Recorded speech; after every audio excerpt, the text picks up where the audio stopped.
श्री गणेशाय नमः, श्री सरस्वत्यै नमः, श्री गुरुभ्यो नमः, श्री मातृपितृभ्यो नमः, श्री कुलदेवताभ्यो नमः. ओम श्री परमात्मने नमः. आपले दासबोधाचा अभ्यास 9 दशक पूर्ण झालेले आणि किती 9 दशक पूर्ण 180 समास पूर्ण झालेले आहेत आपले. तर आज आपण 10वा दशक घेतोय. तर त्याचं नाव आहे जगज्योती नाम. दशकाचं नाव आणि समासाचं नाव अंतःकरण एक निरूपण, म्हणजे सगळ्यांचं अंतःकरण एक आहे असं ह्या समासाचं नाव आहे. तर आज आपण रेखाताई भावे सोलापूरचे आहेत, ते वाचतील दासबोध आणि आपण निरूपणाला सुरू करूया. सुरू करा रेखाताई. आणि आपल्याला सगळे जे समास आहेत ना 25-30 असेच ओवे आहेत, तर पूर्ण समास वाचून घ्या. फक्त एकच समास 50चं आहे, ते 25-25चं वाचूया. ते कोणचंही मी सांगते तुम्हाला.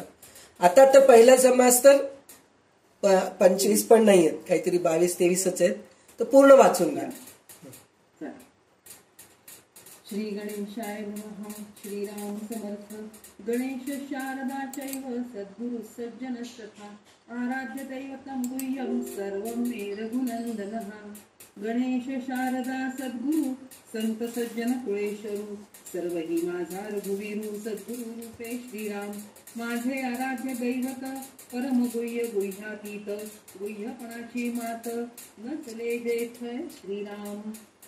यो जातो मरुदंशज क्षितितले संबोधयन् सज्जनान् ग्रंथं यो रचयन् सुपुण्यजनकं श्रीदासबोधाभिधं यत्कीर्त्या पठनेन सर्वविदुषां स्वान्तापहारी सदा सोऽयं मुक्तिकरक्षितौ विजयते श्रीरामदासो गुरु. मला वाटते अंतरी त्वावसावे तुझ्या दासबोधासी त्वा बोधवावे. अपत्या परिपाववी प्रेम व्यासा महाराजया सद्गुरु रामदासा. ब्रह्मानंदं परमसुखदं केवलं ज्ञानमूर्तिं द्वन्द्वातीतं गगनसदृशं तत्त्वमस्यादिलक्ष्यम् एकं नित्यं विमलमचलं सर्वधी साक्षिभूतं भावातीतं त्रिगुणरहितं सद्गुरुं तं नमामि. गुरुर्ब्रह्मा गुरुर्विष्णु गुरुर्देवो महेश्वरः गुरुः साक्षात् परब्रह्म तस्मै श्री गुरुवे नमः. अनेन प्रियतां देवो भगवान् जानकीपतिः श्रीरामचन्द्रः पूर्वेषाम् अस्माकं कुलदैवतं. श्रोता वक्ता श्रीराम समर्थ कृपा सारिखे पूर्ण वैराग्य जाचे वशिष्ठा परिज्ञान योगेश्वराचे कवी वाल्मिका सारिखा मान्य ऐसा. नमस्कार माझा सद्गुरु रामदासा. जय जय रघुवीर समर्थ. दशक 10वा जगज्योती. दशक 10 समास पहिला अंतःकरण एक. श्रीराम समर्थ. सकळांचे अंतःकरण एक किंवा एक नव्हे अनेक ऐसे हे निश्चयात्मक मन निरोपावे. ऐसे श्रोतयाने पुसिले अंतःकरण एकी वेगळाले याचे उत्तर ऐकले पाहिजे श्रोती श्रीराम. समस्तांचे अंतःकरण एक निश्चयो जाणावा नेमक हा प्रत्ययाचा विवेक तुझ निरोपिला श्रीराम. श्रोता म्हणे वक्तयासी अंतःकरण एक समस्तासी तरी मिळेना एक एकासी काये निमित्त श्रीराम. एक जेविता अवघे झाले एक निवता अवघे निवाले एक मारता अवघे मेले पाहिजेत की श्रीराम. एक सुखी एक दुःखी ऐसे वर्तते लोकिकी एका अंतःकरणाची ओळखी कैसी जाणावी श्रीराम. जनी वेगळाली भावना कोणासच कोणीच मिळेना म्हणून हे अनुमाना येत नाही श्रीराम. अंतःकरण एक असते तरी एकाचे एकास कळू येते, काही चोरिताच न येते गौप्य गुह्य श्रीराम. या कारणे अनुमानेन अंतःकरण एक हे घडेना, विरोध लागला जना काये निमित्त श्रीराम. सर्प डसाया येतो प्राणी भेऊन पळतो, एक अंतःकरणी तरी तो विरोध नसावा श्रीराम. ऐसी श्रोत्याची आशंका वक्ता म्हणे चळू नका, सावध होऊन ऐका निरूपण श्रीराम. अंतःकरण ह्यानी जे जाणीव, अंतःकरण म्हणजे जाणीव, जाणीव जाणता स्वभाव, देहरक्षणाचा उपाव जाणती कळा श्रीराम. सर्प जाणून डंखू आला, प्राणी जाणून पळाला, दोहीकडे जाणीवेला बरे पहा श्रीराम. दोहीकडे जाणीवेसी पाहिले तरी अंतःकरण एकची झाले, विचारता प्रत्यय आले जाणीव रूपे श्रीराम. जाणीव रूपे अंतःकरण सकळांचे एक हे प्रमाण, जीव मात्रास जाणपण एकची असे श्रीराम. एके दृष्टीचे देखणे, एके जिभेचे चाखणे, ऐकणे स्पर्शणे वास घेणे सर्व त्रास एक श्रीराम. पशु पक्षी किडा मुंगी जीव मात्र निर्माण जगी, जाणीव कळा सर्वा लागी एकची आहे श्रीराम. सर्वास जलते शीतळ, सर्वास अग्नी तेजाळ, सर्वास अंतःकरण केवळ जाणती कळा श्रीराम. आवळे नावळे ऐसे झाले तरी हे देह स्वभावरी गेले, परंतु हे कळू आले अंतःकरण योगे. सर्वांचे अंतःकरण एक ऐसा निश्चयो निश्चयात्मक, जाणती याचे कौतुक चहूकडे श्रीराम. तितकेने फिटली आशंका आता अनुमान करू नका, जाणणे तितके ऐका अंतःकरणाचे श्रीराम. जाणोनी जीव चारा घेती, जाणोनी भीती लपती, जाणोनी या पळून जाती प्राणी मात्र श्रीराम. पिरामुंगीपासून ब्रह्मादिक समजतास अंतःकरण एक, ये गोष्टीचे कौतुक प्रत्यय जाणावे श्रीराम. थोर लहान तरी अग्नी, थोडे बहु तरी पाणी, न्यून पूर्ण तरी प्राणी अंतःकरणे जाणती श्रीराम. कोठे उणे कोठे अधिक, परंतु जिनसमासला एक, जंगम प्राणी कोणी एक, जाटिल्या विण नाही श्रीराम. जाणीव म्हणजे अंतःकरण, अंतःकरण विष्णूचा अंश जाण, विष्णू करितो पालन येणे प्रकारे श्रीराम. नेणता प्राणी संहारतो, नेणीव तमोगुण बोली देतो, तमोगुणे रुद्र संहारितो येणे प्रकारे श्रीराम. काही जाणीव काही नेणीव हा रजोगुणाचा स्वभाव, जाणता नेणता जीव जन्मासी येती श्रीराम. जाणीवेने होते सुख, नेणीवेने होते दुःख, सुख दुःख आवश्यक उत्पत्ती गुणे श्रीराम. जाणण्या नेणण्याची बुद्धी तोची देही जाणावा विधी, स्थूल देही ब्रह्मा त्रिशुद्धी उत्पत्ती करता श्रीराम. ऐसे उत्पत्ती स्थिती संहार प्रसंगे बोलिला विचार, परंतु याचा निर्धार प्रत्यय पहावा श्रीराम. इति श्री दासबोधे गुरु शिष्य संवादे अंतःकरण एक नाम समास पहिला श्रीराम. तर आपल्याला 9 दशक आपण जे बघितलो होतो, तर आपल्याला रामदास स्वामी एक एक पायरी चढवत चढवत वर नेलेले आहेत, आपल्याला वर आणता येतात हळूहळू करत. तर पहिली पायरी कोणची होती आपली, की स्तवन नावाचा, म्हणजे स्तवन कोणाचं केलं आपण, गुरुचं स्तवन केलं होतं, शारदेचे स्तवन केलं होतं, परत गणपतीचे स्तवन केलं होतं, श्रोत्यांचं केलं होतं, वक्त्याचं केलं होतं, सभासदांचं केलं होतं, म्हणजे कवेश्वर कवीचं केलं होतं. असे सगळ्यांचे आपण स्तवन केलं. म्हणजे कसं आपल्याला सुरुवात करून दिलंय की कोणाशीही आपल्याला जवळीक करून घ्यायचंय, तर त्यांची स्तुती करावं, म्हणजे त्यांचे चांगले गुण काय आहेत हे आपण एक ओळखून घ्यावे एक आहे. आणि दुसरं, त्यांना जर चांगलं म्हणत गेलो तर ते आपल्याला जवळ येतात आपल्याला. तर तसं रामदास स्वामी आपल्याला गणपतीला, शारदेला, गुरुला, सगळ्यांना आपल्याला हळूहळू आपल्याकडे जवळ आणले. म्हणजे पहिल्या दशकामध्ये तसं केले.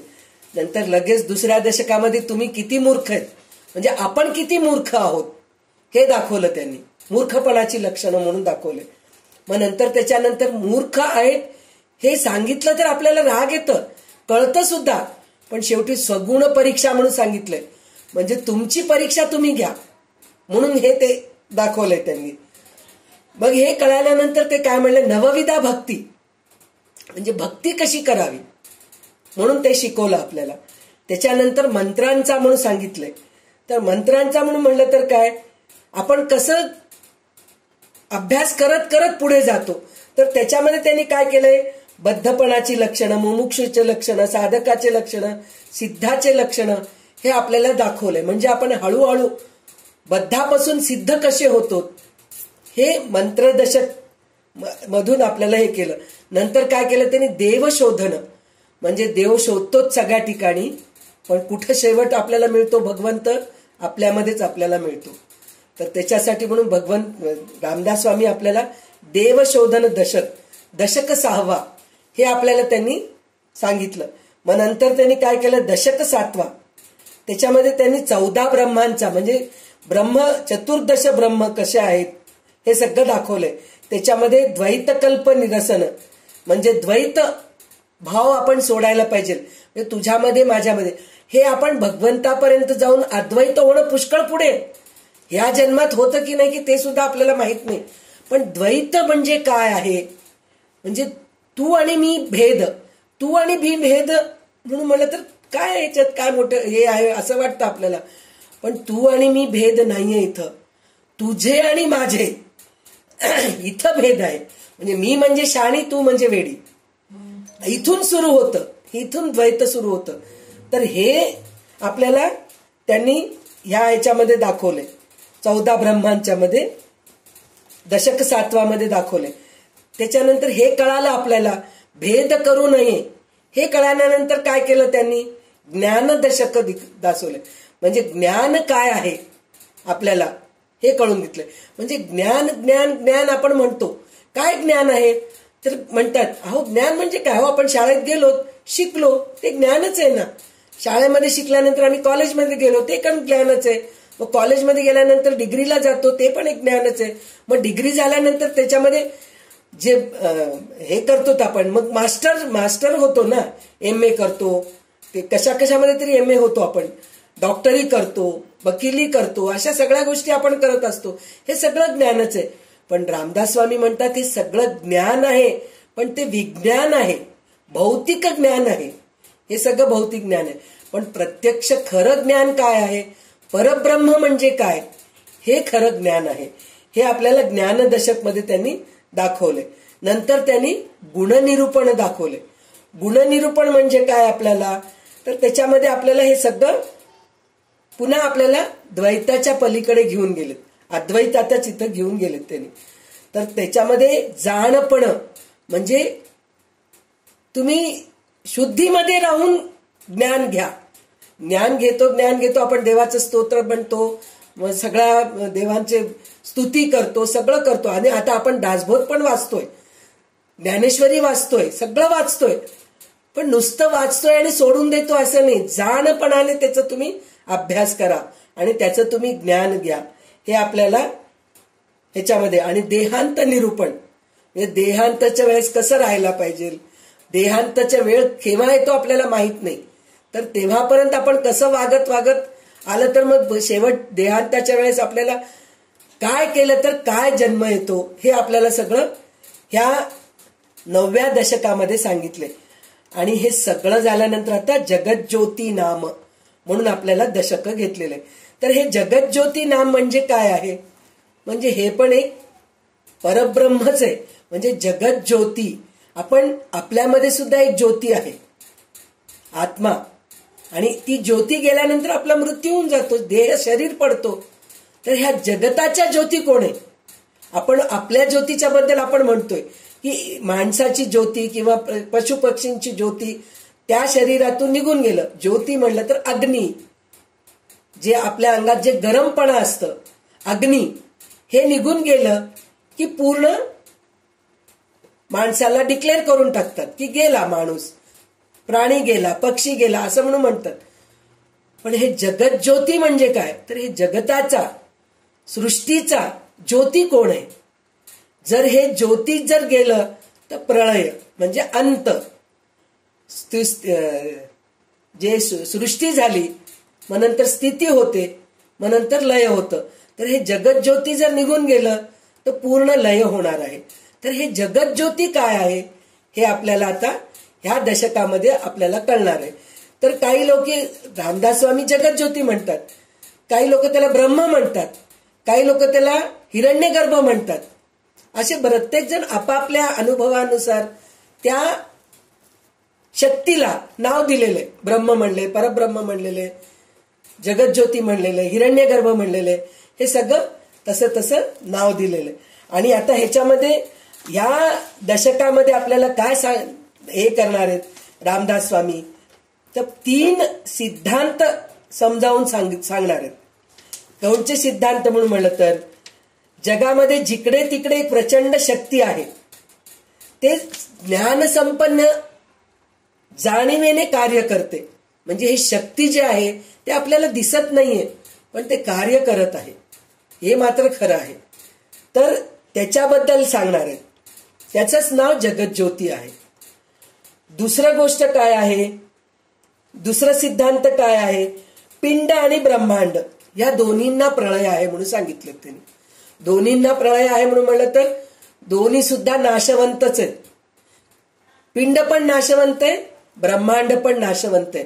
पिंड म्हणजे आपण, म्हणजे प्राणी जात हे जे आहे पिंडाचे, आणि ब्रह्मांड जे आहे आपलं ही सृष्टी आहे. तर ह्या दोन्हीला पण प्रळय आहे. आणि तिसरं जे आहे ते काय म्हणलं तर माया म्हणजे स्वरूपाचा विसर. म्हणजे हे आपण ह्या मायाला बघूनच आपण स्वतः काय आहे हे विसरून जातो, परब्रह्म काय आहे हे विसरून जातो, मायेमध्येच अडकतो. मायेमध्ये अडकतो म्हणून म्हणलं तर माया म्हणजे काय, एक बाईचं नाव माया आहे, त्यामध्ये आम्ही अडकलो नाही असं नाहीये आपलं.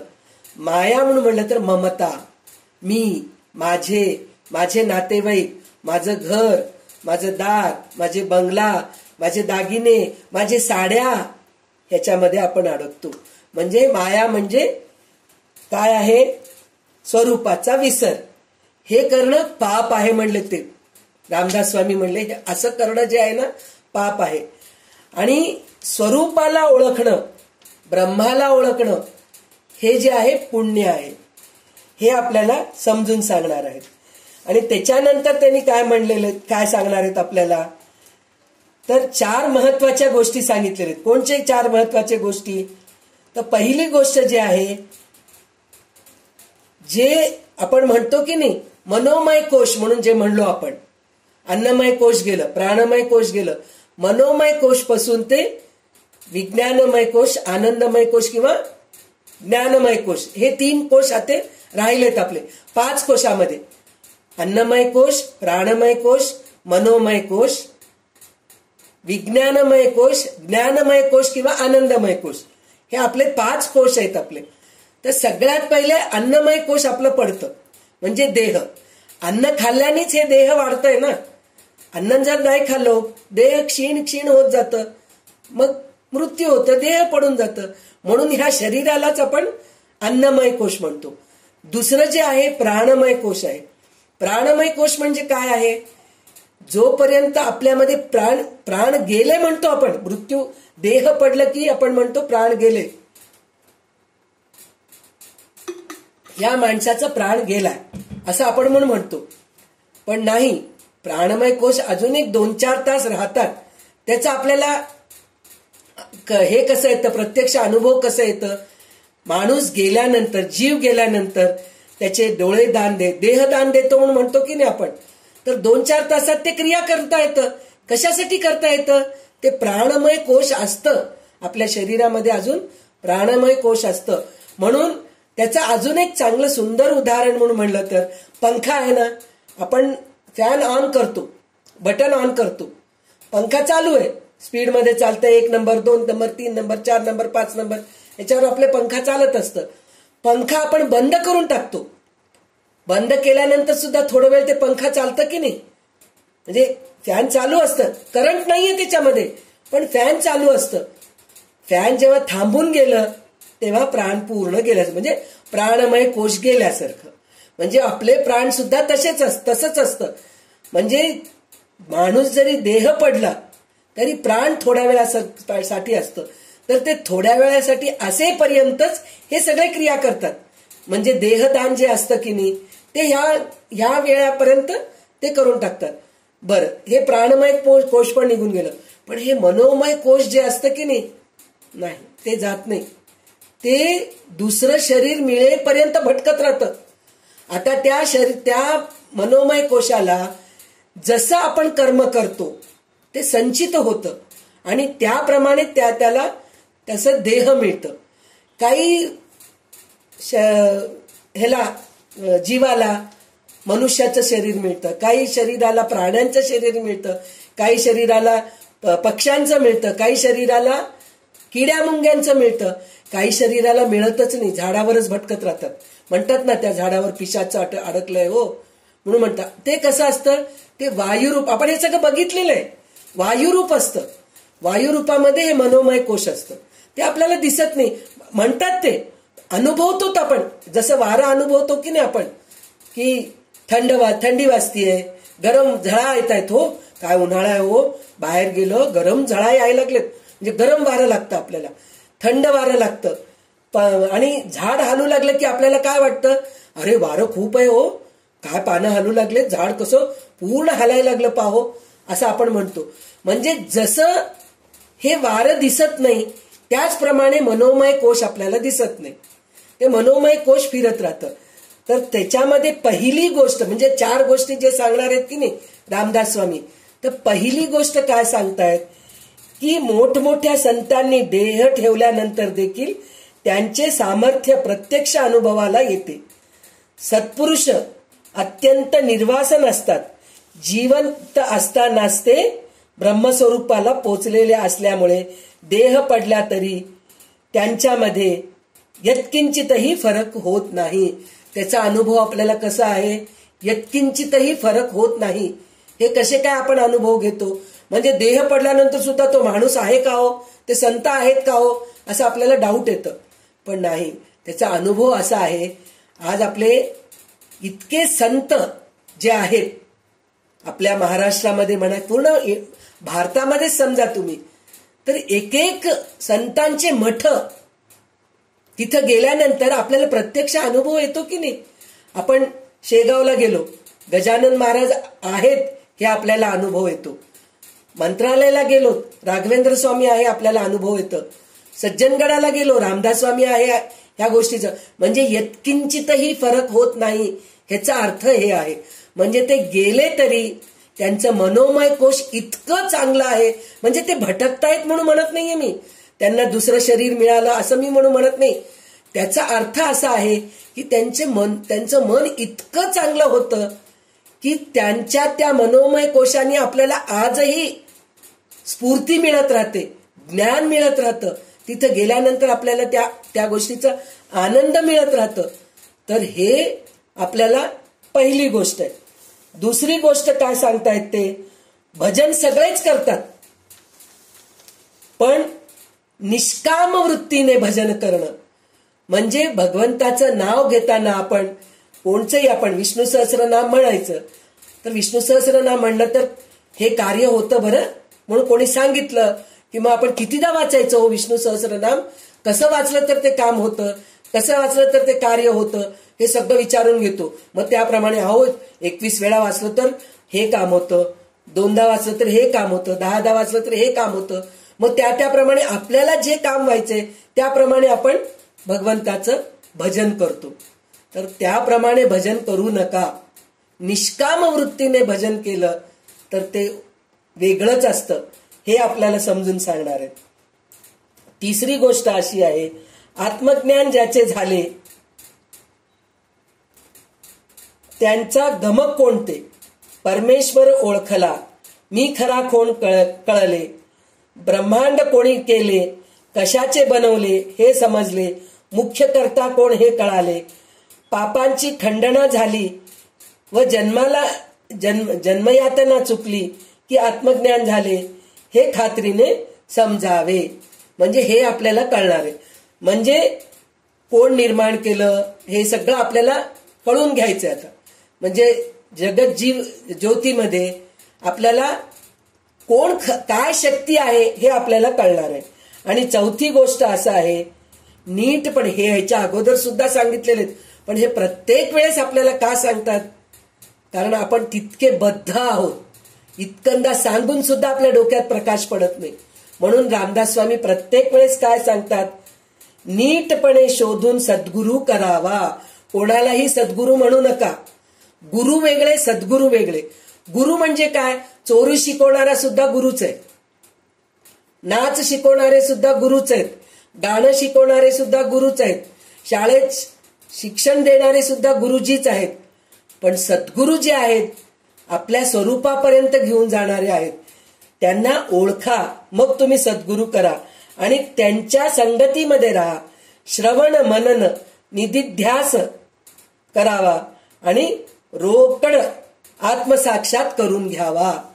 हेच आपल्याला समजून सांगितलेले. आणि आता ह्याच्यामध्ये अंतःकरण एक निरूपण म्हणून आहे हे ह्याच्यामध्ये. तर ह्याच्यामध्ये उदाहरण भरपूर दिलेत. सर्प दंश करायला आला तर प्राणी घाबरून जातो. एक सर्प दंश करायला कशाला येतो, त्याला काहीतरी त्याच्या जीवाला त्रास होतोय हे त्याला वाटतं, म्हणूनच तो आपल्याला त्रास. जर आपण आपल्या रस्त्याने जाऊ लागलो, ते त्याच्या रस्त्याने जाऊ लागलं, तर ते स्वतःहून आपल्याकडे येत नाही ना सर्प. पण त्याला भीती वाटली म्हणून तो आपल्या जवळ येतो, आणि आपल्याला भीती वाटली म्हणून आपण पळायला लागतो. म्हणजे दोघांमध्ये भीती आहे. असे बरेच उदाहरण दिलेले आहेत. पण खरं काय आहे त्याच्यामध्ये, तर त्याच्यामध्ये अंतःकरण एक निरूपण म्हणून जे सांगितलेलं आहे, त्याच्यामध्ये प्रत्येक प्राणीला आहार निद्रा भयमैथुनंच हे 4 गोष्टी प्रत्येकामध्ये आहेत. तर ते कोणचे आहेत म्हणून म्हणलं तर, आहार म्हणजे प्रत्येक जीवाला, पक्षी राहू दे, पशु राहू दे, माणूस राहू दे, स्त्री राहू दे, संत राहू दे, कोणी राहू दे, त्यांना आहार जरुरी आहे. त्याच्यानंतर निद्रा पण जरुरी आहे, म्हणजे निद्रा पण घेतात पशु पक्षी. आणि भय, प्रत्येकाला भीती आहे. भीती नाही असं काहीच नाही, कोणालाच नाहीये, प्रत्येक जीवाला भीती आहे.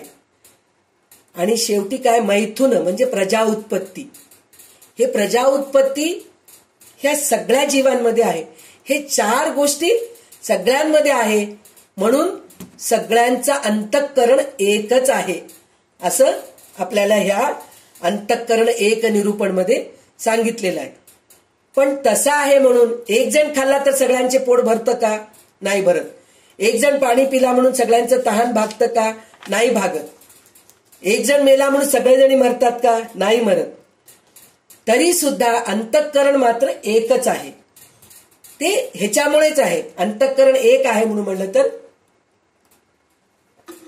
आहार निद्रा भयमैथुनंच हे 4 गोष्टी प्रत्येकामध्ये आहे. म्हणून सगळ्यांचं अंतःकरण एक आहे. पण ह्याच्यामध्ये सुद्धा आपल्याला अजून एक गोष्ट काय कळून घ्यायचंय म्हणून म्हणलं तर, आहार निद्रा भयमैथुनंच हे 4 गोष्टी सगळ्यामध्ये आहे. पण त्याच्यामध्ये सुद्धा एक विशेष काय आहे, माणूस वेगळा आहे. अंतःकरण माणसाचं पण तेच आहे, एकच आहे. अंतःकरण माणसाचं पण अंतःकरणामध्ये हेच आहे. भय आहे, मैथून करायची वृत्ती आहे, म्हणजे कामवासना आहे. परत काय म्हणतात, निद्रा घ्यायचं आहे, परत आपल्याला आहार घ्यायचा आहे, हे सगळं माणसामध्ये पण आहे. पण त्याच्यामध्ये अजून एक गोष्ट आपल्याला काय सांगितलेलं आहे, आहार निद्रा भयमैथुनंच सामान्यमेतत् पशुभी नराणाम. म्हणजे हे सगळेजणी करतात ते पशुप्रमाणेच आहे. पशु जसं करतोय आपण पण तसंच करतोय. धर्मो हि तेषाम अधिको विशेष धर्मेण हि ना पशुभी समाना. तर इथं धर्मो हि तेषाम म्हणून सांगितलेलं आहे. धर्मो म्हणजे धर्म काय, पुरुषार्थ. आता जसं हे 4 गोष्टी आहेत, अंतःकरण एक आहे म्हणून आहे, तसं 4 पुरुषार्थ आहेत. कोणते 4 पुरुषार्थ आहेत, धर्म अर्थ काम मोक्ष, हे 4 पुरुषार्थ आहेत आपल्याला. तर हे 4 पुरुषार्थ माणूस करतो, पशु पक्षी करत नाहीत. कसं काय करत नाहीत, धर्म अर्थ काम मोक्ष. तर धर्म करतो का पशु? नाही करू शकत. धर्म म्हणजे काय? आपण नैमित्तिक कर्म करतो, म्हणजे देवाची पूजा करतो, दान धर्म करतो, तीर्थयात्रा करतो. पशु पक्षी करतात का हो? नाही करत. धर्म नाही करत. अर्थ करतो, आपणही करतो, पशु पक्षी पण करतात. अर्थ करणं म्हणजे काय? पोटासाठी कमावणं, पोटासाठी धडपड करणं, त्याला म्हणतात अर्थ. काम म्हणजे इच्छा. कामवासना म्हणजे नुसतं कामच नाही, म्हणजे रजा उत्पत्तीच नाही. काम म्हणून म्हणलं तर इच्छा, ममता, माया हे सगळं जे आहे ना काममध्ये येतं. म्हणजे पशु पक्षींना सुद्धा त्यांच्या पिल्लांवर ते प्रेम असतं की नाही, माया असतं की नाही, त्यांना खाऊ पिऊ घालतं. पण पशुमध्ये माणसांमध्ये एक आहे, एकदा ते पशु पक्षी त्यांचे ते स्वतंत्र झाले, निर्भर झाले, ते सोडून देतात. माणूस सोडत नाही. माणूस अजून अडकतो त्याच्यामध्ये, माया ममतेमध्ये अडकत राहतो. तर हे अर्थ आणि काम हे दोन गोष्टी जे आहेत ना पशु पक्षी करतात, माणसं सुद्धा करतात. पण धर्म जे आहे ते माणसं करतात. जे करत नाहीत ते पशुभी समान आहात. म्हणजे धर्म जे कोणी करत नाहीत ते पशु सारखेच आहेत. म्हणजे ते तुम्ही दोन गोष्टी करू लागला तुम्ही पशु पक्षीच झालात. पण धर्म केल्यानेच आपल्याला मोक्ष मिळते. म्हणजे धर्म अर्थ काम मोक्षाचा अर्थ हे आहे. म्हणजे हे आपल्याला ह्या अंतःकरण एक निरूपण मध्ये आपल्याला ह्या गोष्टी कळत आहेत. तर आता ह्याच्यानंतर आपल्याला अजून एक काय कळून घ्यायचंय, तर जाणीव म्हणजे अंतःकरण, आणि अंतःकरण विष्णूचा अवतार आहे, अंश आहे म्हणून म्हणतात. अशा रीतीने विष्णू विश्वाचे पालन करतो. ज्याच्या ठिकाणी जाणीव नसते किंवा जाणीव नाश पावते तो प्राणी नाश पावतो. म्हणजे आपल्यामध्ये विष्णूचं हे पाहिजे, वृत्ती पाहिजे. म्हणजे आपण पालन करायला पाहिजे. पालन करायचं म्हणून म्हणलं तर पालन म्हणजे आपल्या मुलांचंच पालन नाही, धर्माचं पालन करायला पाहिजे, समाजकारणाचं पालन करायला पाहिजे, राजकारणाचं पालन करायला पाहिजे. म्हणजे सगळ्या ह्याच्यामध्ये विवेक वापरून आपण चांगलं राहायला पाहिजे, हे आपल्याला तिथं सांगितलेलं आहे. आणि नेणीव म्हणजे हे जे करत नाहीत त्याला नेणीव म्हणतात, ते तमोगुणाचे. तर त्या रीतीने तमोगुणाने रुद्र संहार करतो. म्हणजे आपलं संहार होऊन जातं, म्हणजे विवेकाचा संहार होऊन जातो. रुद्र संहार करतो म्हणजे आपला संहार होत नाही. असतात मूर्ख लोक, जिवंत राहत नाहीत का? 100 वर्ष काय 120 वर्ष पण जिवंत राहतात. पण जाणीवेने आपण राहायला पाहिजे, म्हणजे आपण चांगले असतो. जर नाही म्हणून म्हणलं तर आपलं संहार होतं, म्हणजे विवेक संहार होऊन जातो, असं आहे. आणि आता ह्याच्यामध्ये जाणीव जे आहे ते सत्वगुण आहे, नेणीव जे आहे ते तमोगुण आहे. पण जाणीव आणि नेणीव हे दोन्ही म्हणजे ह्या दोन्हीचं जे मिश्रण असतं ते रजोगुणाचं मिश्रण आहे. त्या रजोगुणाच्या मिश्रणानेच आपण पुन्हा पुनर्जन्म घेत असतो, म्हणून इथं आपल्याला सांगितलेलं आहे. तर जाणीवेने म्हणजे सत्वगुणाने माणूस सुखी होतो आणि नेणीवेने म्हणजे तमोगुणाने दुःखी होतो. म्हणून जन्मास आल्यावर जीवाला सुख दुःख दोन्ही आवश्यकपणे भोगावे लागतात. रजोगुणाच्या पोटी असणारे रीतीने खरोखर स्थूल देहामध्ये आढळतो. विषय निघाला म्हणून त्या प्रसंगाने उत्पत्ती स्थिती व संसार याचे विवेचन केले. पण प्रत्यक्ष प्रचिती पाहून याबद्दल निश्चित मत बनवावे म्हणून म्हणलं. तर पुन्हा इथं आपल्याला विवेकच वापरा म्हणून म्हणतायत रामदास स्वामी. प्रत्येक वेळेस आपल्याला एकच गोष्ट सांगतात, विवेक वापरा. तर आता ह्याच्यामध्ये आपल्याला एक पुरुषोत्तम योग म्हणून आपल्याला भगवद्गीतामध्ये हे आहे अध्याय आहे, 15वा अध्याय आहे. तर त्याच्यामध्ये काय सांगितलेलं आहे की झाड आहे आपलं, अधस्वचोर्धम प्रतुतास दक्षताशा दृढ. थांबा मी 1 मिनिट.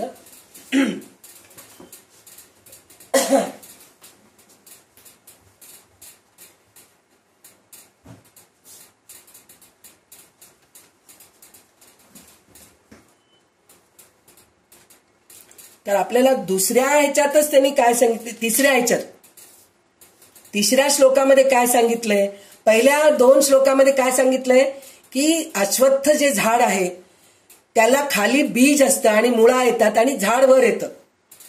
जसं आपलं जे मुख्य जे आहे ते वर जातं, म्हणजे चांगलं जे आहे ते वर असतं, वाईट जे आहे ते खाली असतं.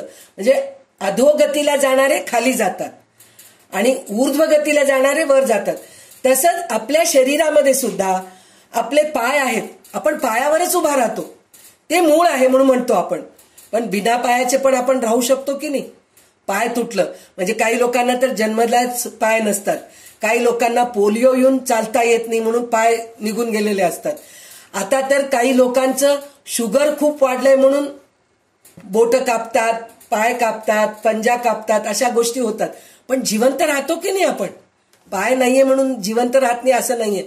पण बुद्धी राहायला पाहिजे. तर ते बुद्धी असेल तर आपण जिवंत आहोत. म्हणजे तुम्ही म्हणतात वेडे लोक, बुद्धी नसलेले लोक जिवंत नाहीत का? पण ते असून मेल्यासारखेच आहेत ना. बुद्धीच नाहीये त्यांना, तर ते मेल्यासारखेच आहेत.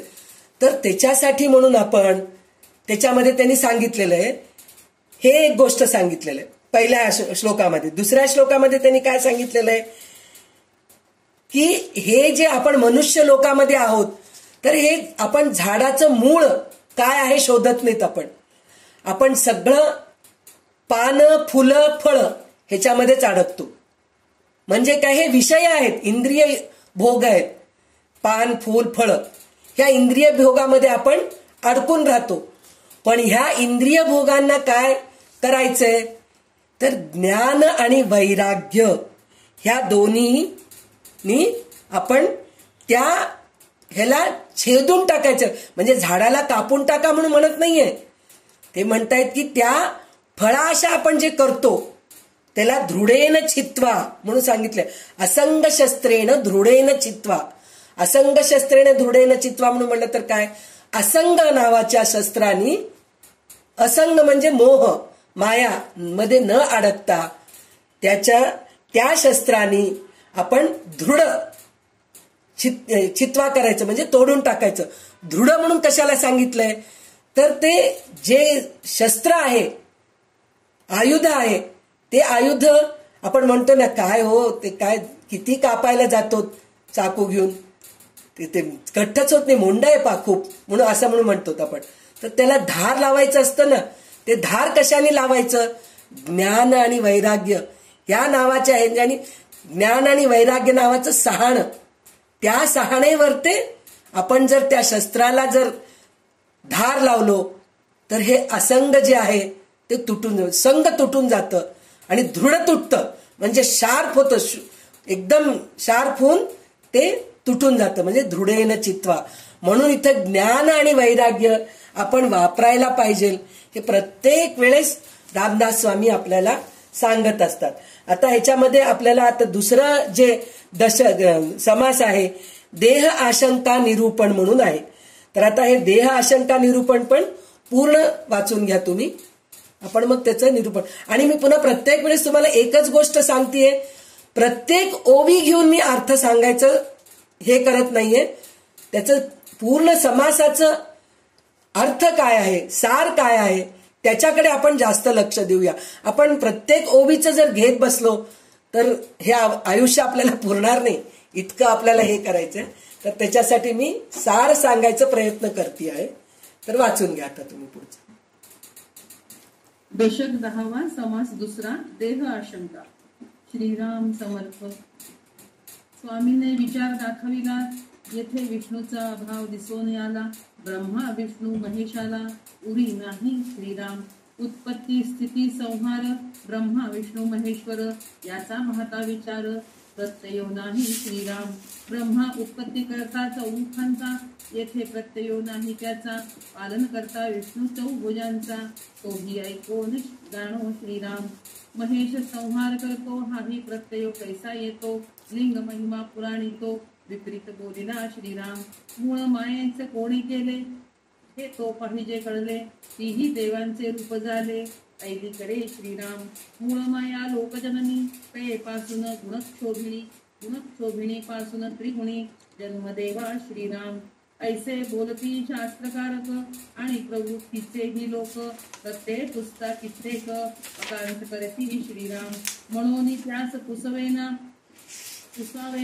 त्यांचे न प्रत्ययो आणवेना प्रत्यय विण प्रयत्न नाना थकाथकी श्रीराम प्रचिती विण वैद्य म्हणवी वीज करी उठा ठेवी तया मूर्खाला गोवी प्राणी मात्र श्रीराम कैसाच हाही विचार प्रत्यय करावा निर्धार प्रत्यय नसता अंधकार गुरु शिष्यासी श्रीराम बरे लोकास काय म्हणावे लोक म्हणती तेची बरवे परंतु स्वामीने सांगावे विशद करुणी श्रीराम म्हणून देवी माया केली तरी देवांची रूपे मायेते आली जरी म्हणून मायेने माया केली तरी दुसरी नाही श्रीराम जरी म्हणून भूती केली तरी ते भूतांचीच वळली म्हणावे जरी परब्रह्मे केली तरी ब्रह्मी कर्तृत्व नाही श्रीराम आणि माया खरी असावी तरी ब्रह्मी कर्तृत्वाची गोवी माया मिथ्या ऐशी जाणावी तरी कर्तृत्व कैसे श्रीराम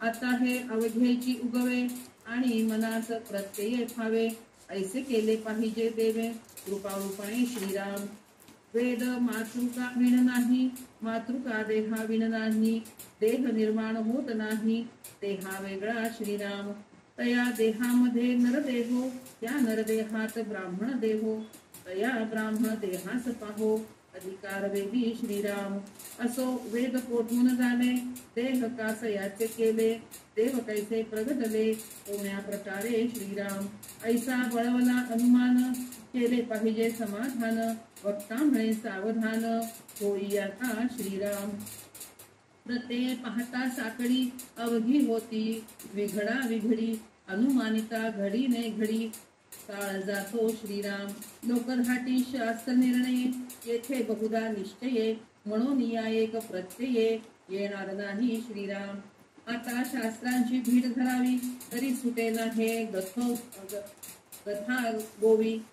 गथा गोवी हे उगवावी तरी शास्त्र भेद दिसे श्रीराम शास्त्र रक्षून प्रत्यय आणिला पूर्व पक्ष त्यागून सिद्धांत पाहिला शहाणा मूर्ख समजाविला एका वचने श्रीराम शास्त्रीचा पूर्व पक्ष बोलिला पूर्व पक्ष म्हणावे लटक्याला विचार पाहता आम्हाला शब्द नाही श्रीराम तथापि बोलू काही एक शास्त्र रक्षून कौतुक श्रोत्री सागर विवेक केला पाहिजे श्रीराम श्री दास बोधे गुरु शिष्य संवादे देह आशंका नाम समास दुसरा श्रीराम आता इथं आपल्याला ह्या समासामध्ये देह आशंका निरूपण म्हणून सांगितलेलं देह आशंका म्हणजे काय हे देह कसं निर्माण झालं हे शंका आहे आपल्याला तर हे ह्या दशकामध्ये ह्या समासामध्ये पूर्ण प्रश्नच आहे उत्तर पुढच्या दशकात पुढच्या समासात दिलेत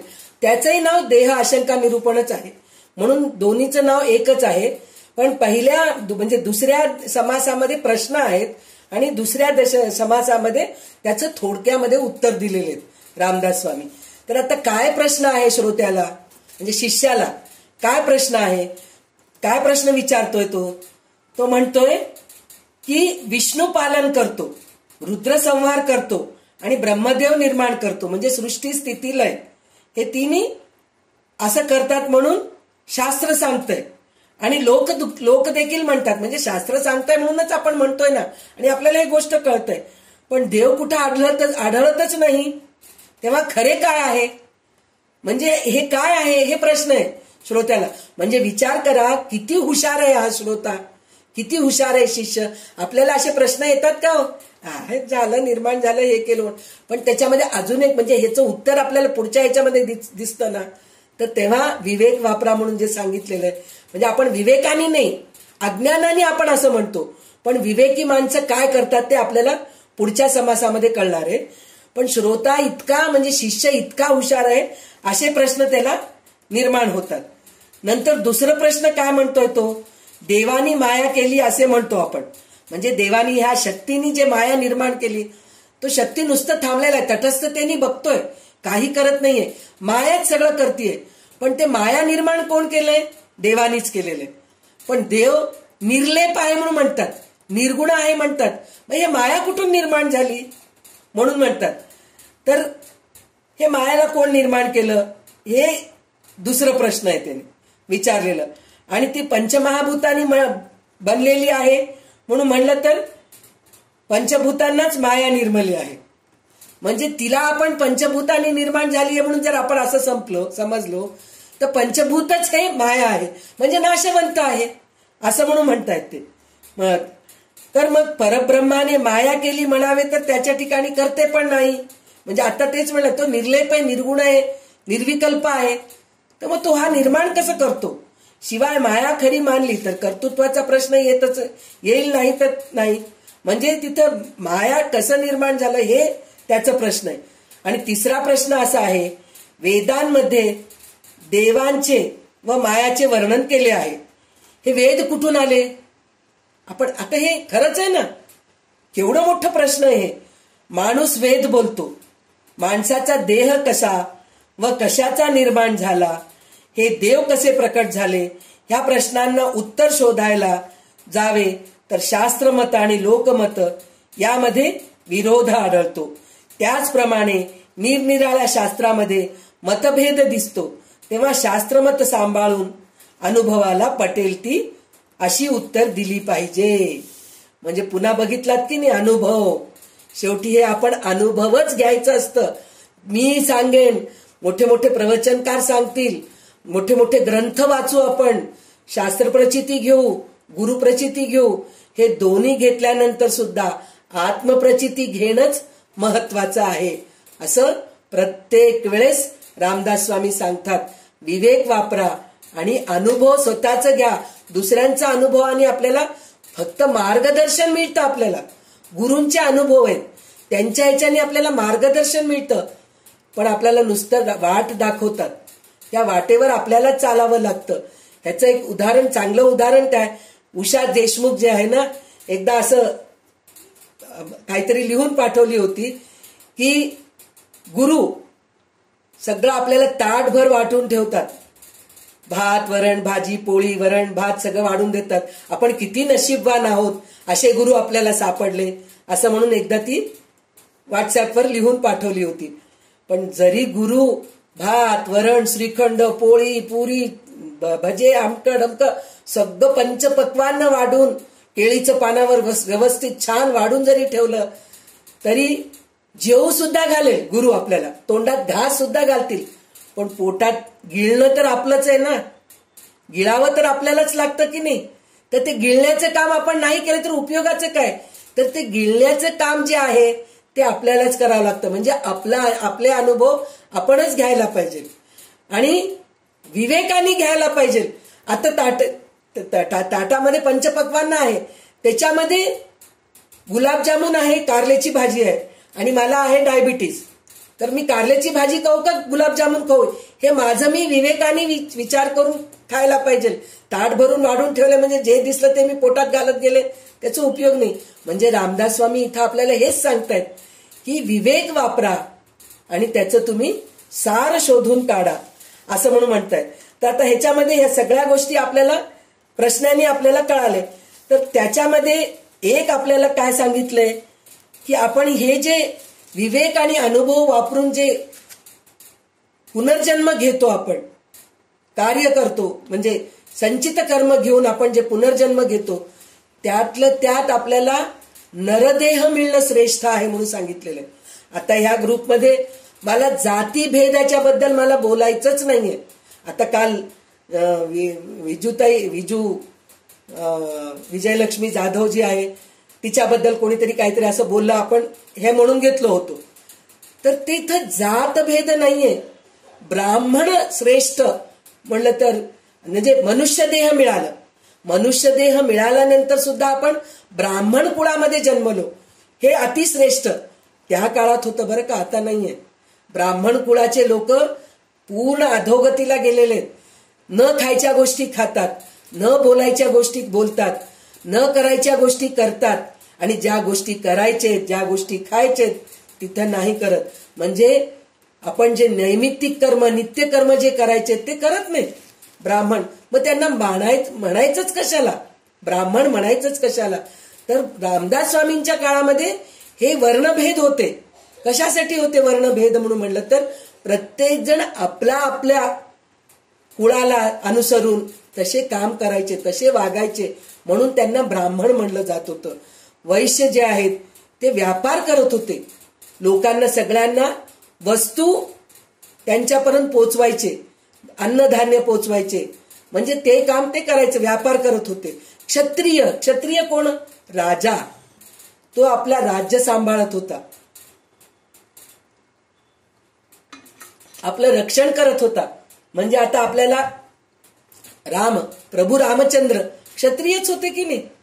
ते होते म्हणूनच आज एवढं मोठं रामायण पुरुषोत्तम होते ते, म्हणजे त्यांच्यामध्ये सगळे गुण चांगले होते. म्हणून ते ब्राह्मण नाही म्हणून आम्ही पूजा करत नाहीत असं थोडंच म्हणतो आपण. क्षत्रिय असलं तरी त्यांची पूजा केलो आपण. स्वतः गोपाल कृष्ण जे आपल्याला योगेश्वर म्हणतो आपण, भगवद्गीता ज्यांनी आपल्याला दिलेले ते यादव कुळामध्ये जन्मलेले, म्हणजे ते नीच कुळाचे झाले का? नाही झाले. तर म्हणजे इथं कुळाला महत्व नाहीये, त्या वृत्तीला महत्व आहे, ब्राह्मण वृत्तीला महत्व आहे. तर तुम्ही जर ब्राह्मण जर असलात, ब्रह्म जाणलात, वेद जाणलात, तर तुम्ही श्रेष्ठ आहात म्हणून सांगितलेलं. म्हणजे नरदेह जे मला मिळालेलं आहे तर त्याचा आपण कसं उपयोग करून घ्यायचं हे आपण शिकायला पाहिजे असं म्हणून सांगितलेलं आहे.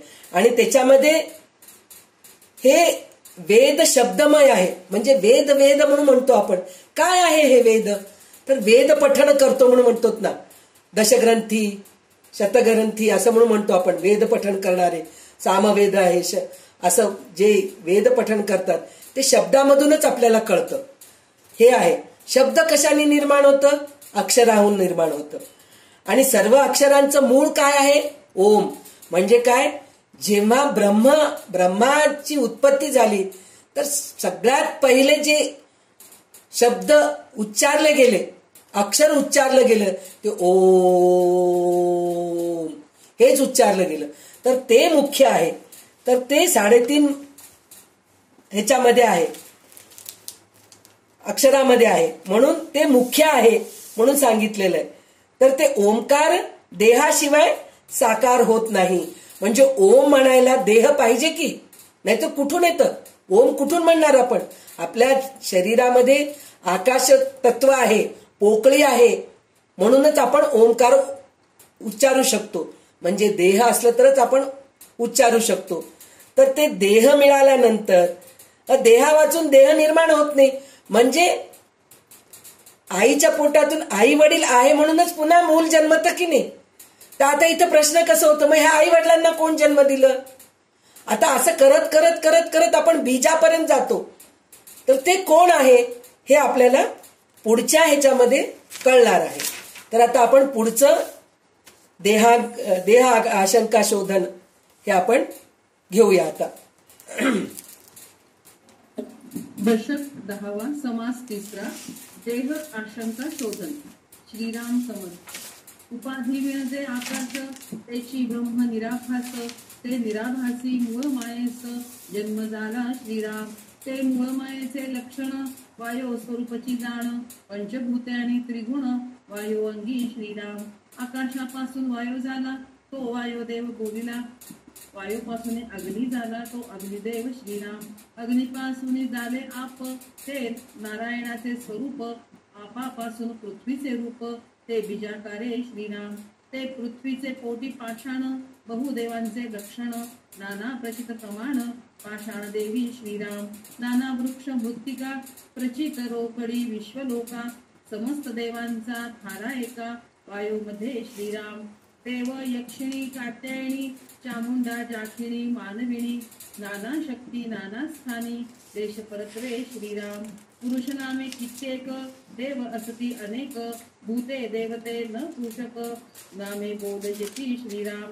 देव देवता देवते भूते पृथ्वीमध्ये असंख्याते, परंतु या समस्ताते वायो स्वरूप बोधिते श्रीराम. वायो स्वरूप सदा असणे, प्रसंगे नाना देह धरणे, गुप्त प्रगट होणे जाणे समजतासी श्रीराम. वायो स्वरूपे विचरती, वायो मध्ये जगत ज्योती, जाणती कळा वासना वृत्ती नाना भेदे श्रीराम. आकाशापासून वायू झाला तो दो प्रकारे विभागला, सावधपणे विचार केला पाहिजे श्रोती श्रीराम. एक वारा सकळ जाणती, एक वायू मधली जगज्योती, जगज्योतीच्या अनंत मूर्ती, देवदेवतांच्या श्रीराम. वायू बहुत विकारला, परंतु दो प्रकारे विभागला. आता विचार ऐकला पाहिजे तेजाचा, आता विचार ऐकिला पाहिजे तेजाचा श्रीराम. वायूपासून तेज झाले, उष्ण शीतळ प्रकाशले, द्विविध रूप ऐकिले पाहिजे तेजाचे श्रीराम. उष्णापासून जाला म्हणू, प्रकाश रूप दैदिप्यवानू, सर्व भक्षक हुताशनू आणि विद्युल्लता श्रीराम. शीतळापासून आप अमृत, चंद्र तारा आणि शीत, आता परिसा सावचित्त होऊन शोते श्रीराम. तेज बहुत विकारले, परंतु द्विविधाच बोलले, आपही द्विविधाच निरोपिले, आप आणि अमृत श्रीराम. ऐके पृथ्वीचा विचार, पाषाण मृत्तिका निरंतर, आणि दुसरा प्रकार सुवर्ण परिसना रत्ने श्रीराम. बहुरत्ना वसुंधरा, कोण खोटा कोण खरा, अवघे कळे विचारा, रूढ होता श्रीराम. मनुष्य कोठून झाली, हे मुख्य आशंका राहिली, पुढे वृत्ती सावध केली पाहिजे श्रोती श्रीराम. किती श्री दासबोधे, गुरु शिष्य संवादे, देह आशंका शोधन, नाम समास तिसरा श्रीराम. तर आता ह्याच्यामध्ये आपल्याला पुन्हा पंचमहाभूतांच्या बद्दल थोडस सांगितलेलं आहे. तर पंचमहाभूतांमधलं 4 मुख्य गोष्ट सांगितलंय त्यांनी. आकाश, आकाश हे ब्रह्मासारखाच आहे, म्हणून ते पंचमहाभूतांमध्ये असला तरी तो ब्रह्मासारखाच आहे. ह्यांना सगळ्यांना विकार आहे, आकाशाला विकार नाही. पाणी आटून जातं, वायू निघून जातं, अग्नी शांत होतं, पृथ्वीमध्ये पण विकार आहेत, पण आकाशामध्ये नाही. म्हणून आकाशाचं ह्याच्यामध्ये त्यांनी हे दिलं नाही, ह्याच्यामध्ये विकार आढळतात, म्हणून आपल्याला थोडंसं सांगितलेलं आहे त्याच्यामध्ये. तर त्याच्यामध्ये त्यांनी काय म्हणतायत, 2 रूप सांगितलेत प्रत्येक भूतांचे. म्हणजे वायूचे 2 रूप आहेत, अग्नीचे 2 रूप आहेत, पृथ्वीचे 2 रूप आहेत आणि पाणीचे 2 रूप आहेत, असं आपल्याला प्रत्येक ठिकाणी सांगितलेलं, ह्या ह्याच्यामध्ये सांगितलेलं आहे. तर ते काय आहे आपल्याला थोडं बघायचं आहे आता आपल्याला. तर आकाशाला मर्यादा असते, ते वेगळेपणाने भासते. मर्यादा आणि वेगळेपणा भास काढून टाकला की तेच आकाश ब्रह्मस्वरूप बनून जातो. म्हणून आकाशाच्या बद्दल इथं काही सांगितलेले नाही. असं अमर्याद आणि भासरहित ब्रह्मामध्ये मूळ माया जन्मली, म्हणजे ह्याच्यातूनच मूळ माया जन्मली म्हणून सांगितलंय. आता हे मूळ माया जन्मली, तर हे मूळ मायाचं लक्षण काय आहे, वायू स्वरूप आहे. पहिले ते 5 महाभूते आणि 3 गुण वायूमध्ये अंतर्भूत असतात. येथे वायू म्हणजे शक्ती, म्हणजे आपण ह्याच्या अगोदर बघितलो ना, मनोमय कोश हे सुद्धा वायूच आहे. आणि जे मंत्र स्वरूप आहेत ते पण वायूच आहे.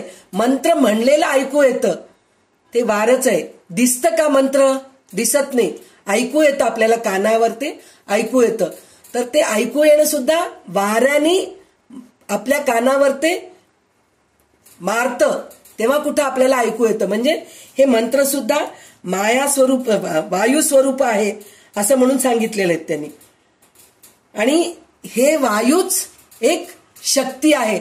आता मी म्हणले ना, मनोमय कोश नी जे संत सद्गुरूंचे जे मठ चालतायत, तर त्यांची चांगली इच्छा, त्यांचे चांगले वासना, त्याच्यानीच त्या आजही तिथं आहे असं आपल्याला भान होतो. त्याचप्रमाणे ती शक्ती आहे, म्हणजे तिथं माणूस जरी नसला त्यांची ती शक्ती आहे. त्यांचं जी इच्छा, चांगलं करायचं जे आहे ते तिकडं आहे. म्हणजे ते वायू रूपामध्ये तिथं आहेत, ते आपल्याला दिसत नाहीये. असं म्हणून ते इथं जे शक्ती आहे, हे मूळ माया जे तयार केलेलं आहे, हे पंचमहाभूत जे तयार केलेले आहेत, हे 3 गुण रज सत्व तम, हे 3 गुण जे सगळं आहे ते एक शक्तीने झालेलं आहे. ती शक्ती म्हणजे वायू आहे असं म्हणून सांगितलेलं आहे ते. तर आकाशापासून वायू निर्माण झाला, त्यास वायुदेव म्हणतात. वायूपासून अग्नी निर्माण झाला, म्हणून त्यास अग्निदेव म्हणतात.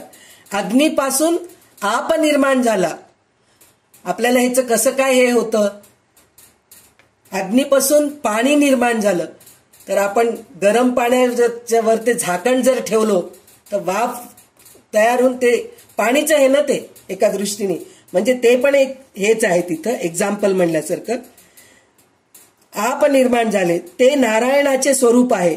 आपापासून पृथ्वी निर्माण झाली, तिचे रूप बीजाकार आहे. बीजामध्ये ज्याप्रमाणे सबंध वृक्ष गुप्तपणे समावलेला असतो त्याप्रमाणे पृथ्वीमध्ये शक्ती गुप्त वास करते.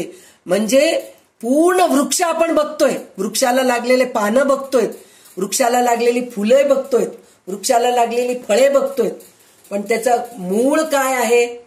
ते बीज आहे, वृक्षाचं बीज आहे. तर ते बीजाकडे आपण लक्ष देत नाही, तर ते बीजच पृथ्वी आहे असं म्हणून म्हणताय तिथं. तर हे पृथ्वीमध्येच सगळी शक्ती समावलेलं आहे असं म्हणून म्हणतात. त्याचं एक आपल्याला काय हे चांगलं आहे म्हणून म्हणलं तर वायूनी आपलं प्राण आहे, म्हणजे श्वासोश्वास घेतोय आपण. पाणी आहे, पृथ्वीवर पाणी पडलं तरच झाड वगैरे उगवतात. आणि अग्नी तर पाहिजेच आहे, पण पृथ्वीमधून आपल्याला किती फायदे होतात हे जर आपल्याला बघायचं आहे तर आपल्याला पृथ्वीमधून खनिज मिळतं, पृथ्वीमधून पाषाण मिळतात, पृथ्वीमधून काय म्हणतात अन्न मिळतं आपल्याला. सगळ्यात महत्वाचं म्हणजे अन्न मिळतं आणि पृथ्वीमधूनच आपल्याला पाणी मिळतं.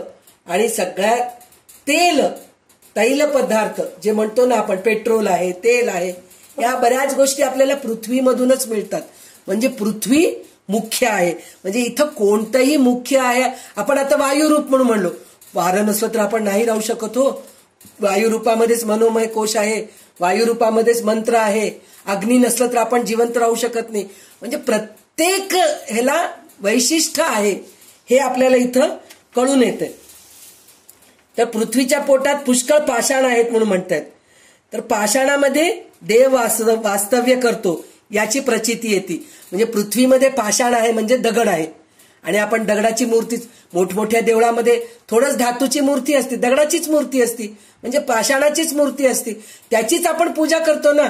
म्हणजे देव त्याच्यामध्ये आहे हे आपल्याला प्रत्यक्ष अनुभव आलेला आहे. त्याच्यानंतर मातीनी जे मूर्ती बनवतात, जे आता आपण गणपती, पार्थिव गणेश म्हणतो आपण, तर मातीनीच बनवलेले असतात. तर त्याच्यामध्ये सुद्धा आपल्याला भगवंत दिसतोय. आणि मातीमधून वृक्ष निघतं मातीतून, पृथ्वीमधून. त्या वृक्षांच्या लाकडांनी आपण मूर्ती बनवतो, म्हणजे लाकडाची मूर्ती. आणि ज्या पृथ्वीमधून धातू निघतात, खनिज निघतात, त्या धातूंनी सुद्धा आपण मूर्ती बनवतो. चांदीची मूर्ती आहे, तांब्याची मूर्ती आहे, पितळाची मूर्ती आहे, सोन्याची मूर्ती आहे, पंचधातूची मूर्ती आहे.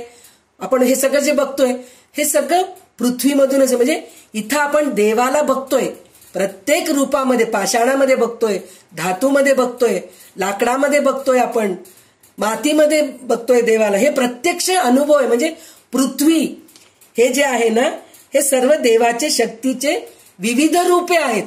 पाणी, अग्नी, वायू, पृथ्वी हे सगळे देवाचे विविध रूपे आहेत म्हणून सांगितलेले आहे. आणि त्याच्यानंतर त्यांनी अजून एक गोष्ट काय सांगितलेले आहेत, देव, यक्षिणी, कात्यायनी, चामुंडा हे जे निरनिराळ्या शक्ती आहेत ते प्रत्येक देशामध्ये वेगवेगळे आहेत. आपण आता वैष्णवदेवीला गेलो तर वैष्णवदेवीचंच महत्व आपल्याला कळतं.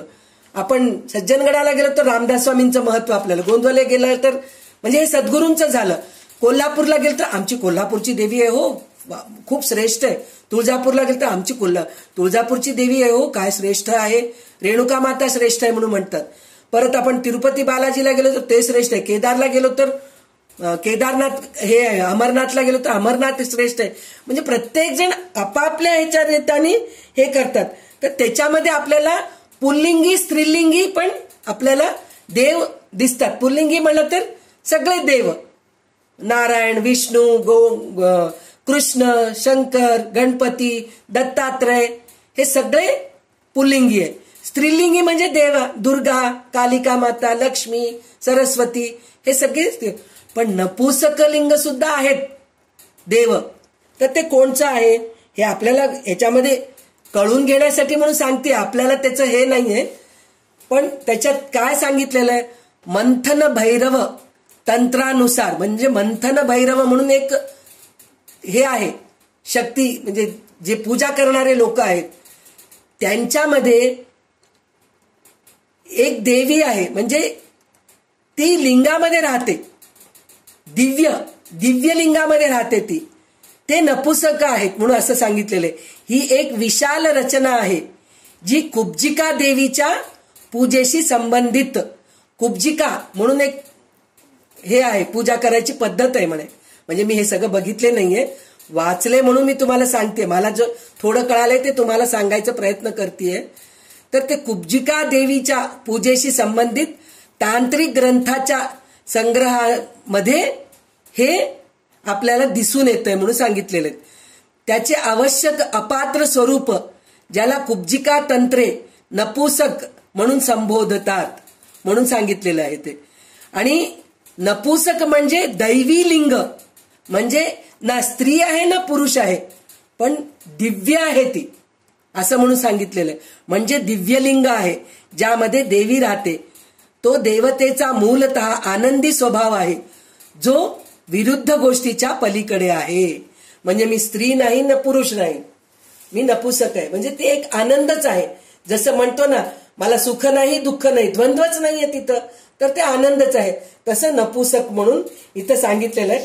तर ह्या गोष्टीकडे जास्त आपल्याला लक्ष द्यायचं नाही. इथं उल्लेख आलाय म्हणून थोडंसं आपण ह्याच्याबद्दल विचार केलेला आहोत. तर सर्व देवता नेहमी वायू रूपानेच राहतात हे आपल्याला माहित आहे.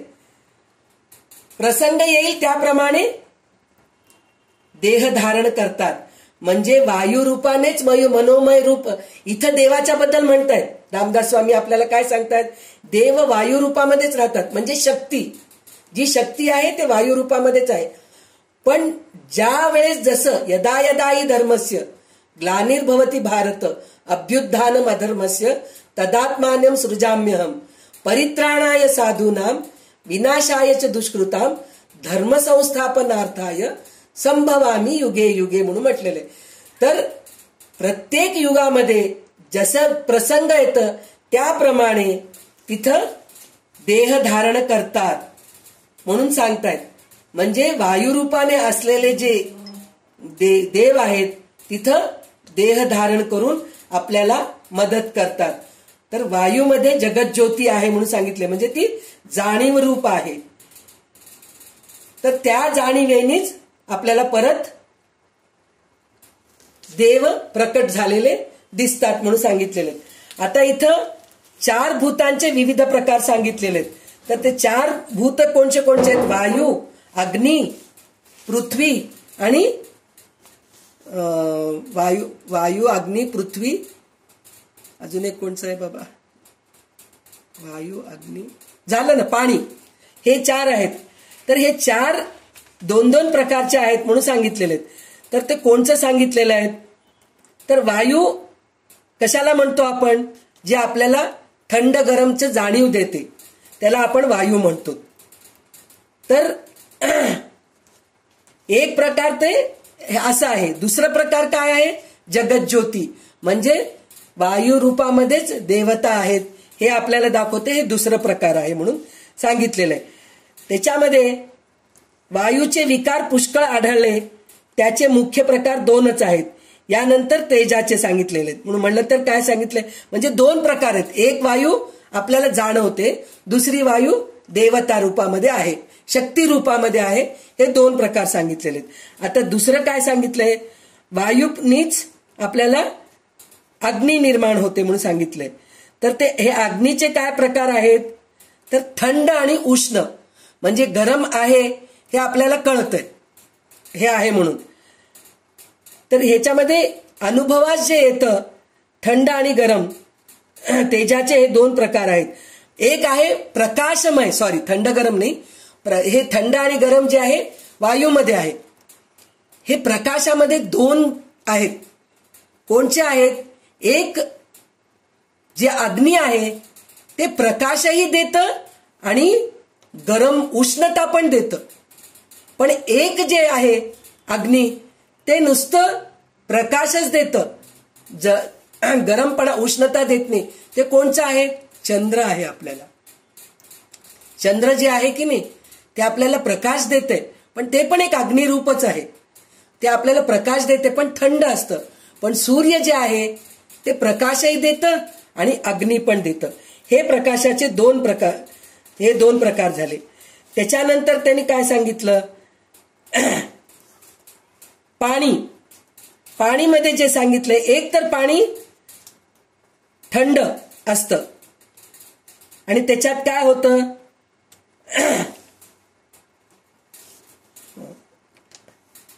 एक अमृत म्हणून सांगितलेलं आहे. म्हणजे एक पाणी आहे, एक अमृत आहे. हे दोन प्रकार आहेत. पाण्यामध्ये विकार आहेत.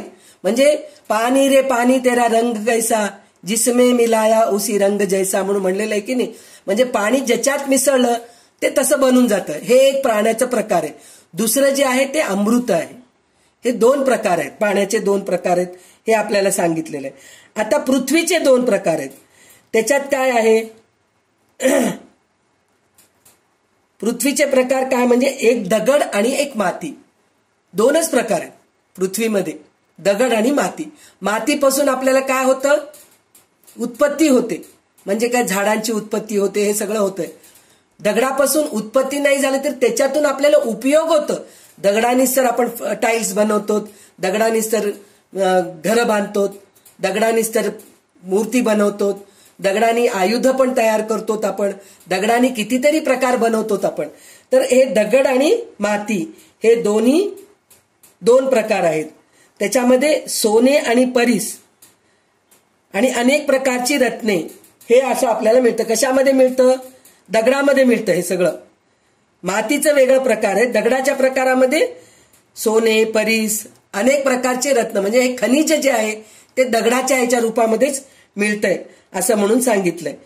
तर माणूस विचारावर स्वार झाला की हे सारे त्यास समजते. म्हणजे हे सगळं केव्हा कळतं? सद्गुरूपाशी गेल्यानंतर तेव्हा आपल्याला कळतं. आणि ही ऐकायची इच्छा निर्माण होते, ज्ञान करून घ्यायची इच्छा होते, तेव्हाच ह्या सगळ्या गोष्टी आपल्याला कळतात. नाहीतर पुस्तकामध्ये आहे म्हणतो ना, पुस्तक आणतो आपण आणि एका भगव्या कपड्यामध्ये बंद करून देवघरात ठेवून हळद कुंकू वाहून पूजा करतो, फुलं वाहतो आणि रोज नमस्कार करतो, तर त्याचा काही उपयोग नाही. ते ग्रंथ उघडून बघून त्याच्यात काय आहे हे जर आपण अभ्यास केलो तरच ह्या सगळ्या गोष्टी कळतात. म्हणजे हे सगळ्या गोष्टी आपल्याला माहीत असतील. बाबा सायन्स शिकलेले लोक आहेत, त्यांना माहीत असेल, पाण्याचे प्रकार माहीत असतील, डॉक्टर झालेले आहेत, जे सब्जेक्ट सायन्सचे सब्जेक्ट घेतलेले असतील त्यांना हे सगळं माहीत असतील. अग्नी म्हणजे काय, पृथ्वी म्हणजे काय. पण हे सुद्धा पुस्तक उघडल्यानंतरच कळालं ना. आज आपण गृहिणी, आपणही शिकलो असेल, आपल्या ह्याच्यामध्ये सुद्धा उच्च शिक्षण घेतलेले बरेच लोक आहेत, त्यांना या सगळ्या गोष्टी माहीत असेल पण विसरून गेले असतील. पण आज आपण दासबोध ग्रंथ हातात घेतल्यानंतर ह्या सगळ्या गोष्टी आपल्याला कळतायत की नाही. तर तसंच आपल्याला सद्गुरूंकडूनच ह्या सगळ्या गोष्टी कळून घ्यायला पाहिजे आणि ग्रंथ उघडल्यानंतरच आपल्याला ह्या सगळ्या गोष्टी कळतात. म्हणून पहिला प्रकार अधिक गुणसंपन्न व शक्तिमय आहे, तर दुसरा प्रकार हीन गुण व हीन शक्ती असतो. परंतु दोन्ही प्रकारामध्ये सामर्थ्य आहेच यात शंका नाही म्हणून सांगितलेलं आहे. म्हणजे सगळ्यांमध्ये सामर्थ्य आहे पण ते आपण ओळखत नाही, एवढंच आहे. आणि त्याचा आपण दुरुपयोग करतो त्या सामर्थ्याचं. चांगलं सामर्थ्य जर आपण उपयोगाला आणलो तर ज्ञान मिळतं आपल्याला, वैराग्य निर्माण होतं, भक्ती येते आपल्याला. तर हे चांगल्या गुणामध्ये होतं, सद्गुणामध्ये होतं. दुर्गुणामध्ये हे सगळ्या गोष्टी निघून जातात. म्हणजे सगळ्या माणसामध्ये सामर्थ्य आहे पण ते सामर्थ्य कसं उपयोग करायचंय हे आपलं आपणच ठरवायचंय. पुन्हा इथं आपल्याला विवेकच आहे. विवेकानेच वागलं तरच आपल्याला कळतं कोणचं ग्रंथ वाचायला पाहिजे, कोणत्या ग्रंथामध्ये आपल्याला. आणि आपण म्हणतो काही वेळेस, आता शंकराचार्यांचं भाष्य असलेलं आपण जर भगवद्गीता घेतलो किंवा भागवत घेतलो, तेवढी बुद्धी आहे माझी तर नाहीये. शंकराचार्यांचं जर ग्रंथ घेऊन मी बसले, एकही अक्षर आपल्याला कळणार नाही. कारण त्यांनी पूर्ण संस्कृतामध्ये, पहिलेच संस्कृतामध्ये श्लोक आहेत, त्या श्लोकांचे अर्थ पुन्हा संस्कृतामध्येच लिहून ठेवलेले. तर जे संस्कृत शिकले त्यांना कळणार आहे, आपल्यासारखं माझ्यासारखीला तर काहीच कळणार नाही. तर त्याच्यासाठी अभ्यासच करायला पाहिजे. म्हणजे आता मी शंकराचार्याचं पुस्तक घेऊन मी जर अभ्यास करत बसले तर माझ्या डोक्यावरूनच जाईल. तर मला आता दासबोध रामदास स्वामींनी इतकं छान सोप्या शब्दामध्ये आपल्याला ओवीबद्ध करून इतकं छान समजून दिलेले हे ग्रंथ मी वाचायला लागले तर मला थोडं कळेल. ज्ञानेश्वरी वाचायला लागले थोडं कळेल मला. तुकारामांचा अभंग वाचायला लागले तर थोडं कळेल आम्हाला. तर हे अशा सगळ्या गोष्टी जर म्हणजे हे विवेकच पाहिजे. मी कोणता ग्रंथ अभ्यास करायला पाहिजे हे विवेकाने मीच ठरवायला पाहिजे. दुसरे येऊन कोणी दुसरे सांगणारे कोण? आपले सद्गुरू सांगतील. नाही संध्या तू हे ग्रंथ वाचू नकोस, तुला हे कळणार नाही बरं का, तू हा ग्रंथ घे म्हणजे ह्याच्यात तुला कळेल, ह्याच्यामध्ये सोप्या भाषेमध्ये लिहिलेलं आहे, तुला हे कळेल, असं आपल्याला सांगणारे सद्गुरूच असतात. तर हे इथं परत विवेकच वापरायचे आणि सद्गुरूंकडे जायचे. हे आपल्याला तिसऱ्या समासामध्ये कळून चुकलं. आता बीज लक्षण म्हणजे मुख्य काय आहे हे आपल्याला कळून घेता येते.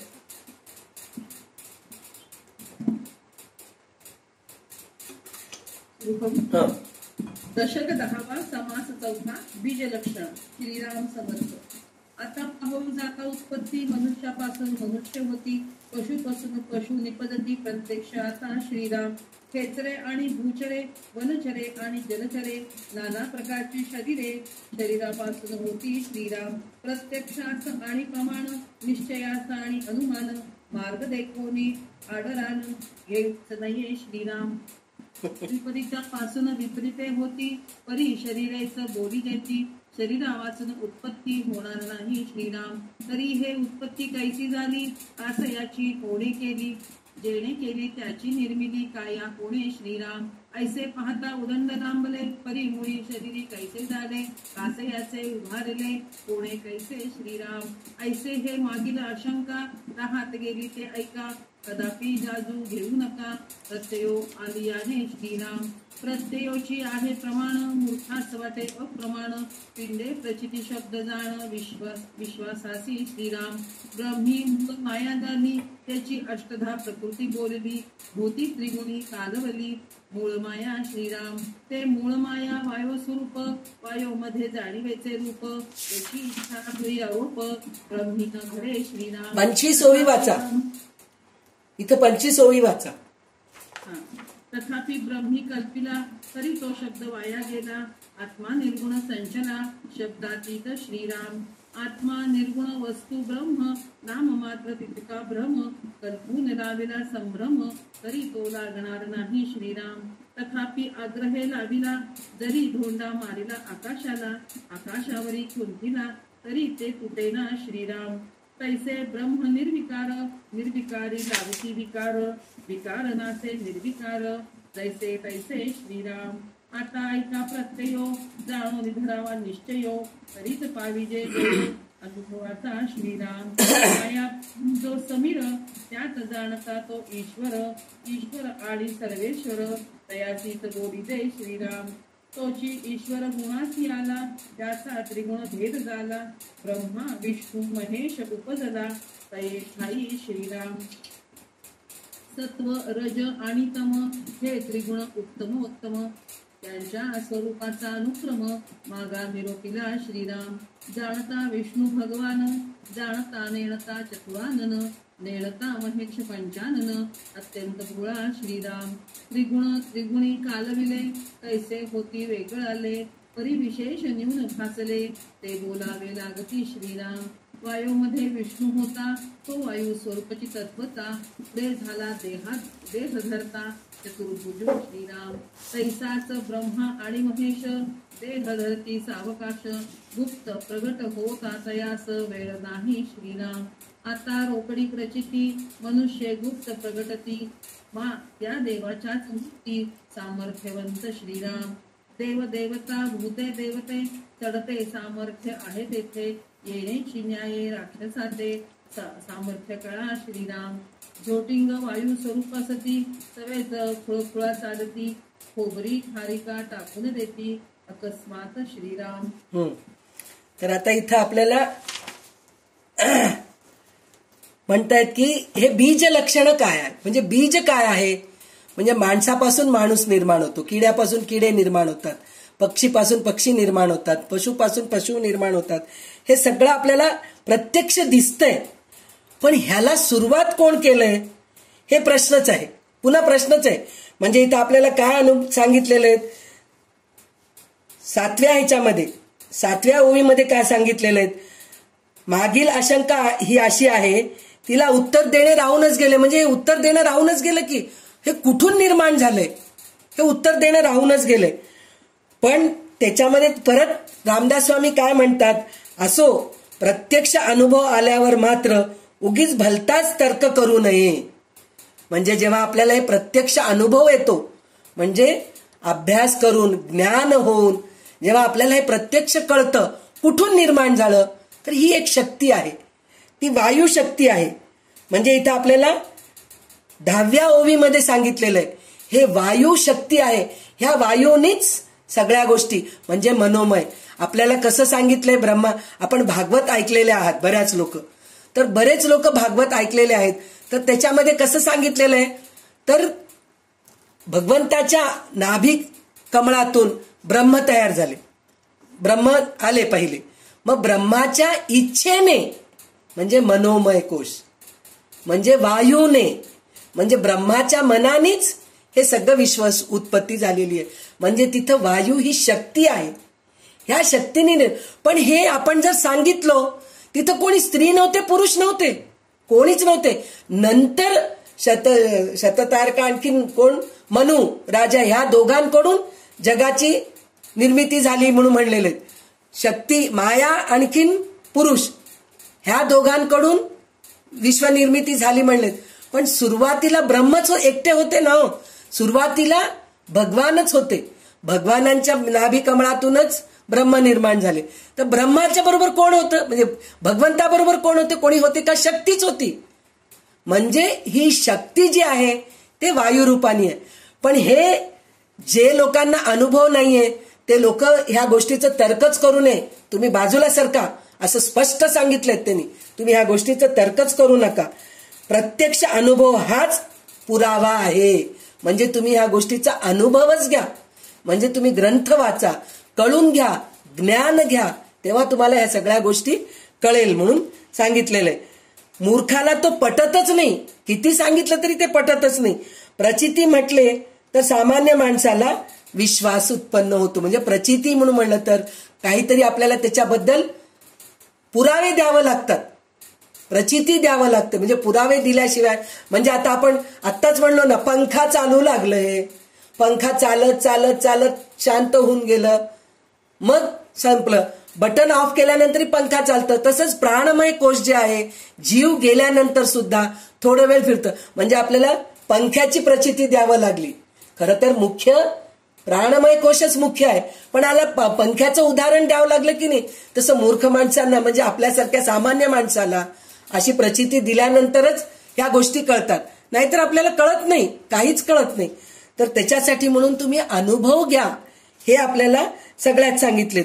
तर त्याच्यामध्ये त्यांनी अजूनही तेच सांगितलेत की हे मूळ माया वायू स्वरूप आहे, शक्तिमय आहे, तिच्या इच्छेनेच हे सगळं निर्माण झालेलं आहे. शक्तीमध्ये जी जाणीव असते ती सत्यसंकल्प रूप असते, म्हणून तिला इच्छा असे म्हणायचे.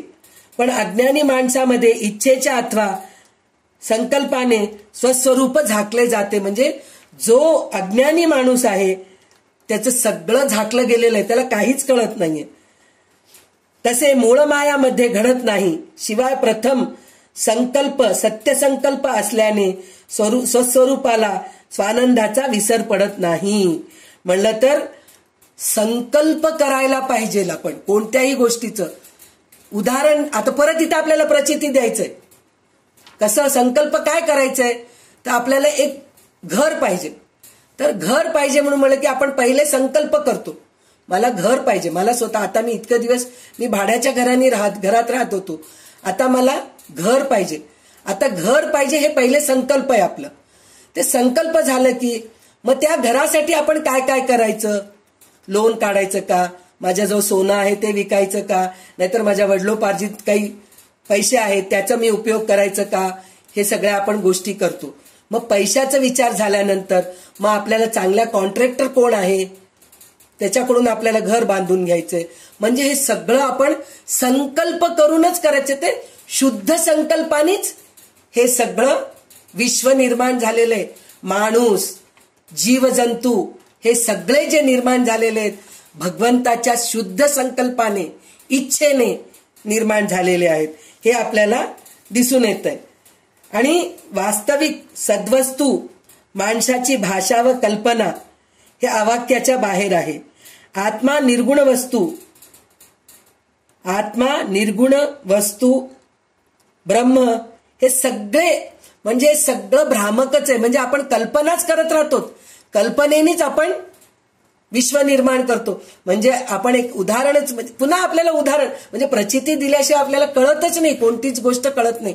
तर आपण पहिले कल्पना करतो की आपल्याला अशा प्रकारचं घर पाहिजे, 2 बेडरूमचं घर पाहिजे, हे पाहिजे.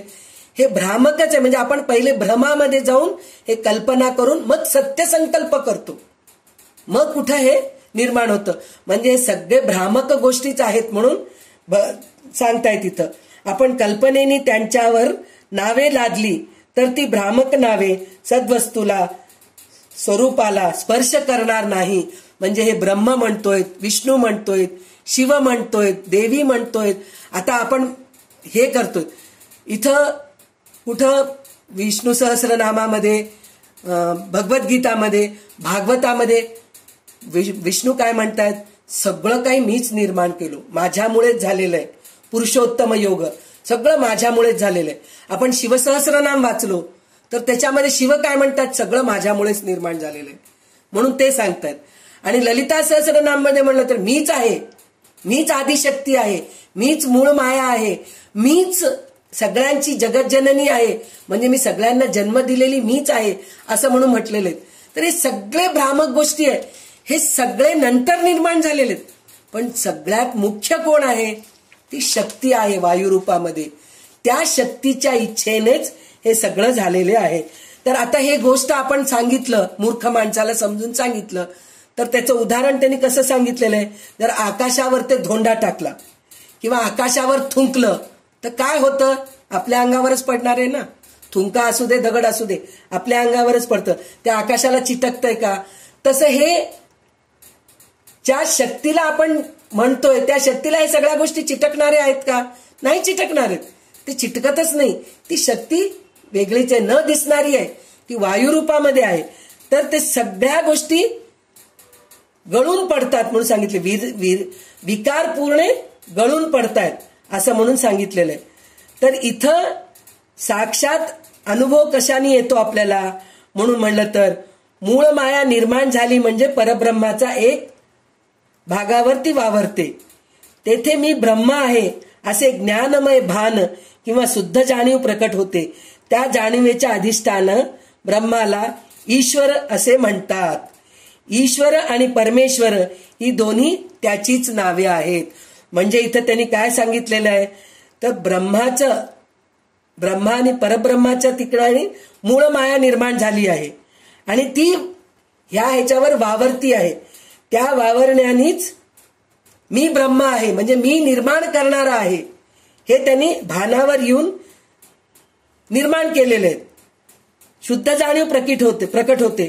त्या जाणीवेच्या अधिष्ठानालाच ब्रह्म, ईश्वर, परमेश्वर हे आपण असं सगळं म्हणतो तिथं. आता आपण त्याला नाव दिलो, खरं तर त्याला नाव नाही, रूप नाही, निर्गुण, निराकार, निर्मल,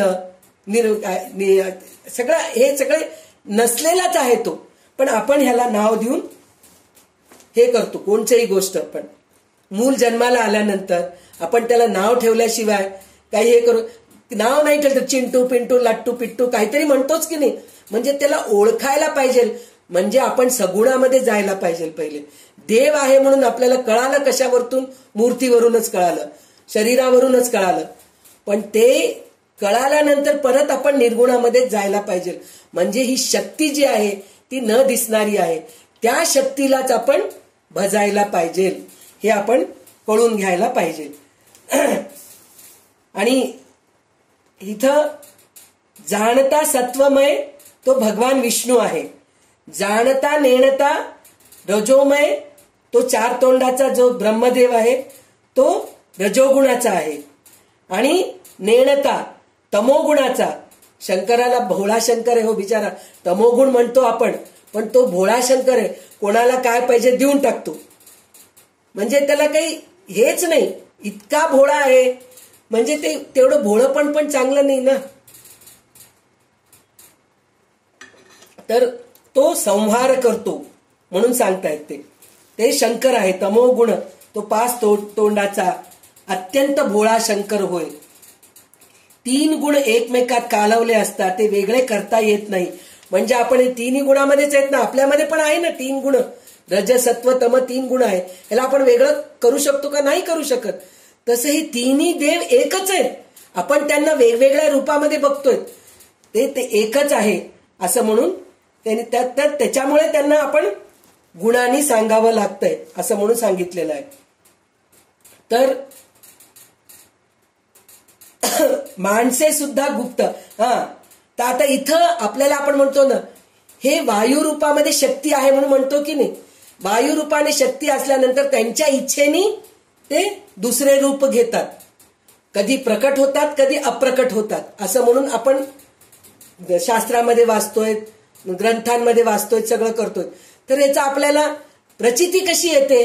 तर माणूस स्वतः काय हो, आज प्रकटलात, इतके दिवस कुठं होतात तुम्ही, म्हणून आपण असं विचारतो की नाही. माणूसच कधी वेळेस अप्रकट असतो, म्हणजे कधी घराच्या बाहेरच निघत नाही.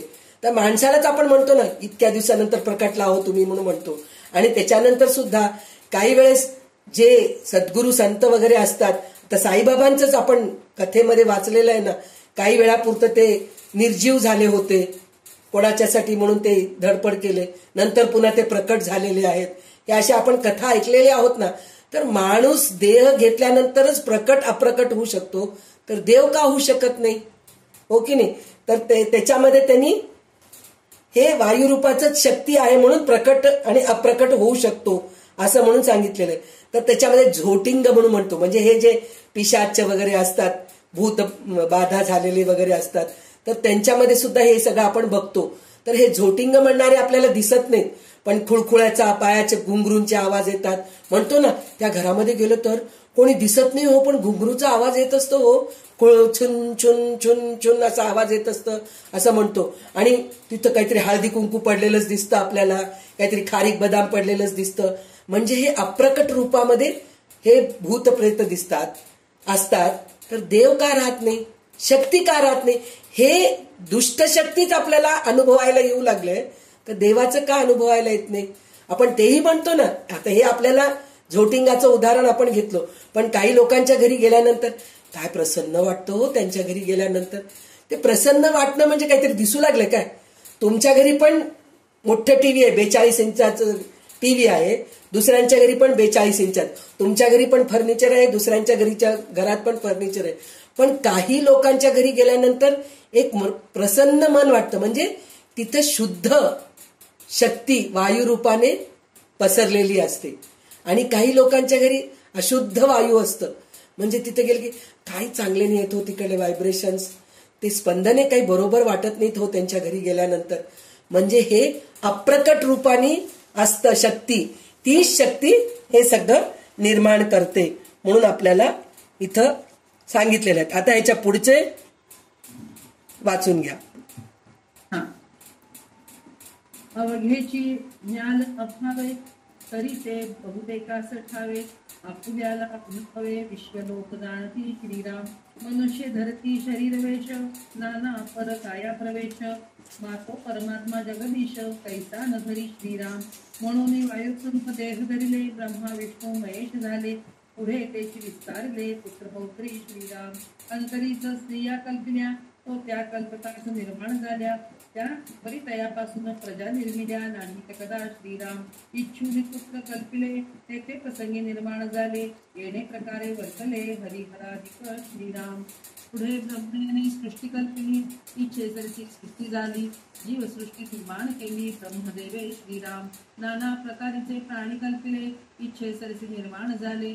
अवघे जोडेची उदेले, अंडज जारदाधिक श्रीराम. एक जळ स्वेदापासून झाले, ते प्राणी श्वेतज बोलले, एक वायू करता झाले अकस्मात द्विज श्रीराम. मनुष्यांची गौडविद्या, राक्षसांची गोडंबरी विद्या, ब्रह्म याची सृष्टी विद्या, येणे प्रकारे श्रीराम. काही एक मनुष्यांची, त्याहून विशेष राक्षसांची, त्याहून विशेष ब्रह्म याची सृष्टी विद्या श्रीराम.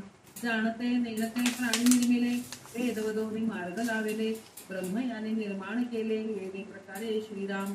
मग शरीरापासून शरीरे सृष्टी वाढली विकारे, सकळ शरीरे येणे प्रकारे निर्माण झाली श्रीराम.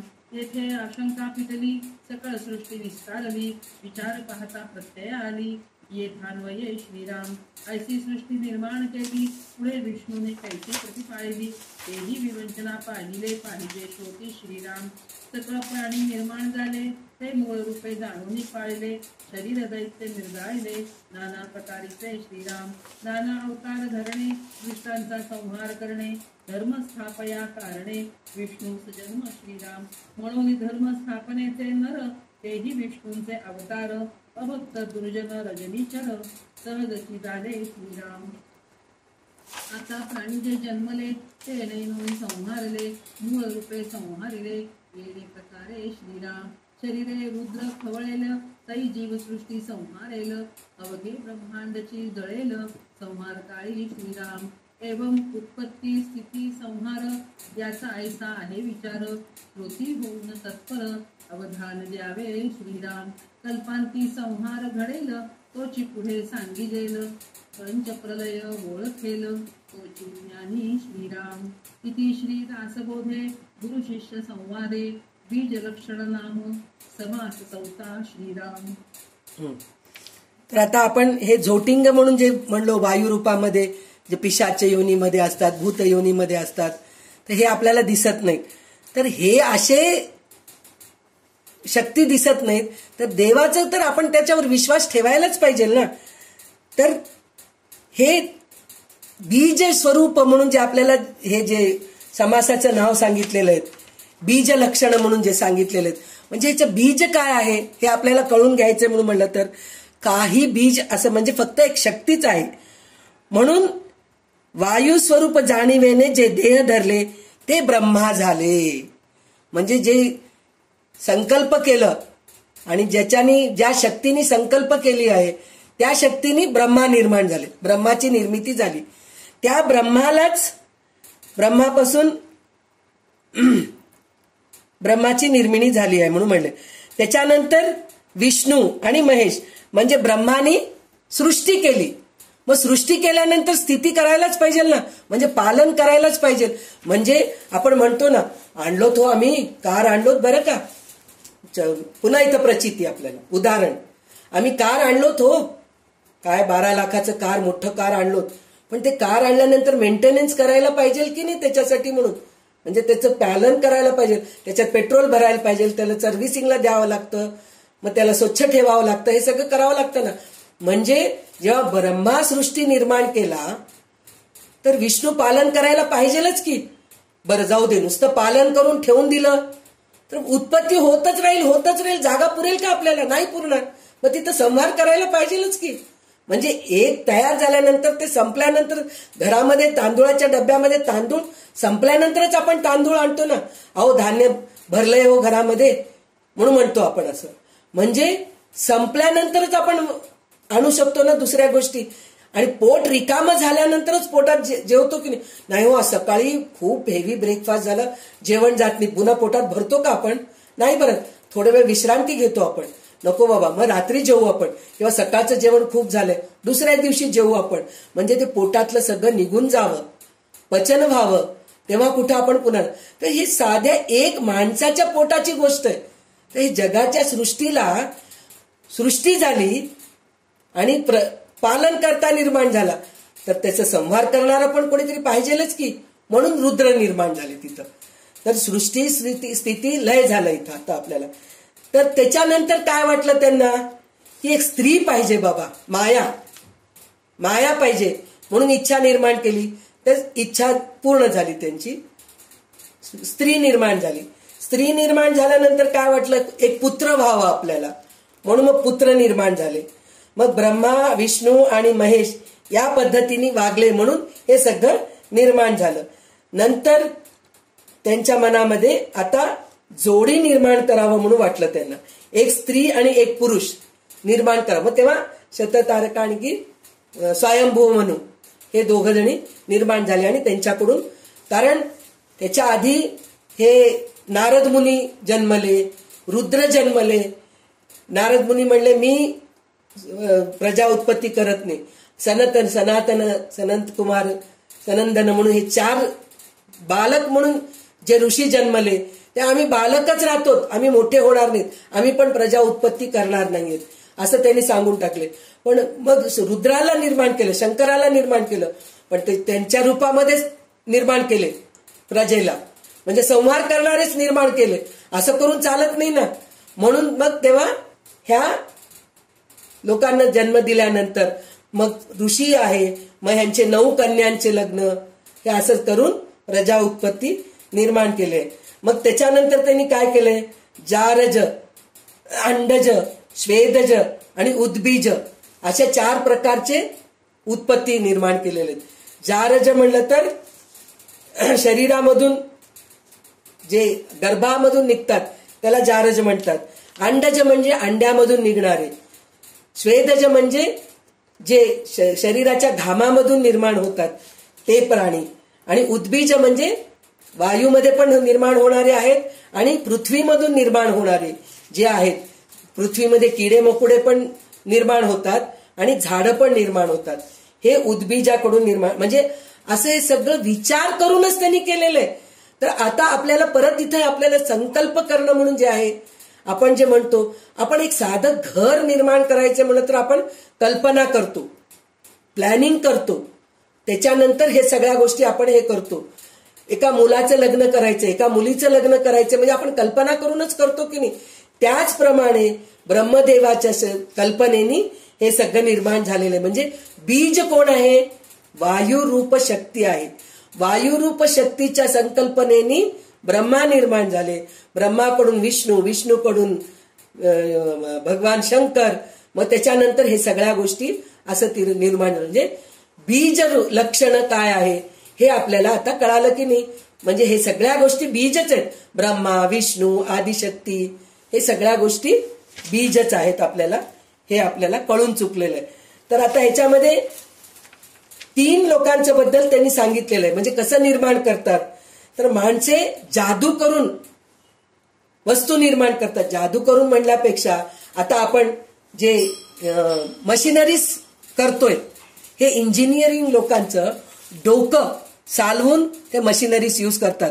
वॉशिंग मशीन आहे आपल्याला, आता रोबोट्स आहेत, किंवा आपले ते गॅस आहे, मिक्सर आहे.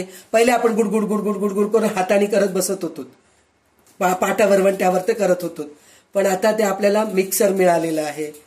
गरम, पहिले चुलीवर स्वयंपाक करत होतो, मग गॅस, एका वायूनी आपण कसं अग्नी निर्माण करू शकतो, हे सगळे इंजिनिअरिंगचं डोकं लढवूनच ते केलेले आहेत ना.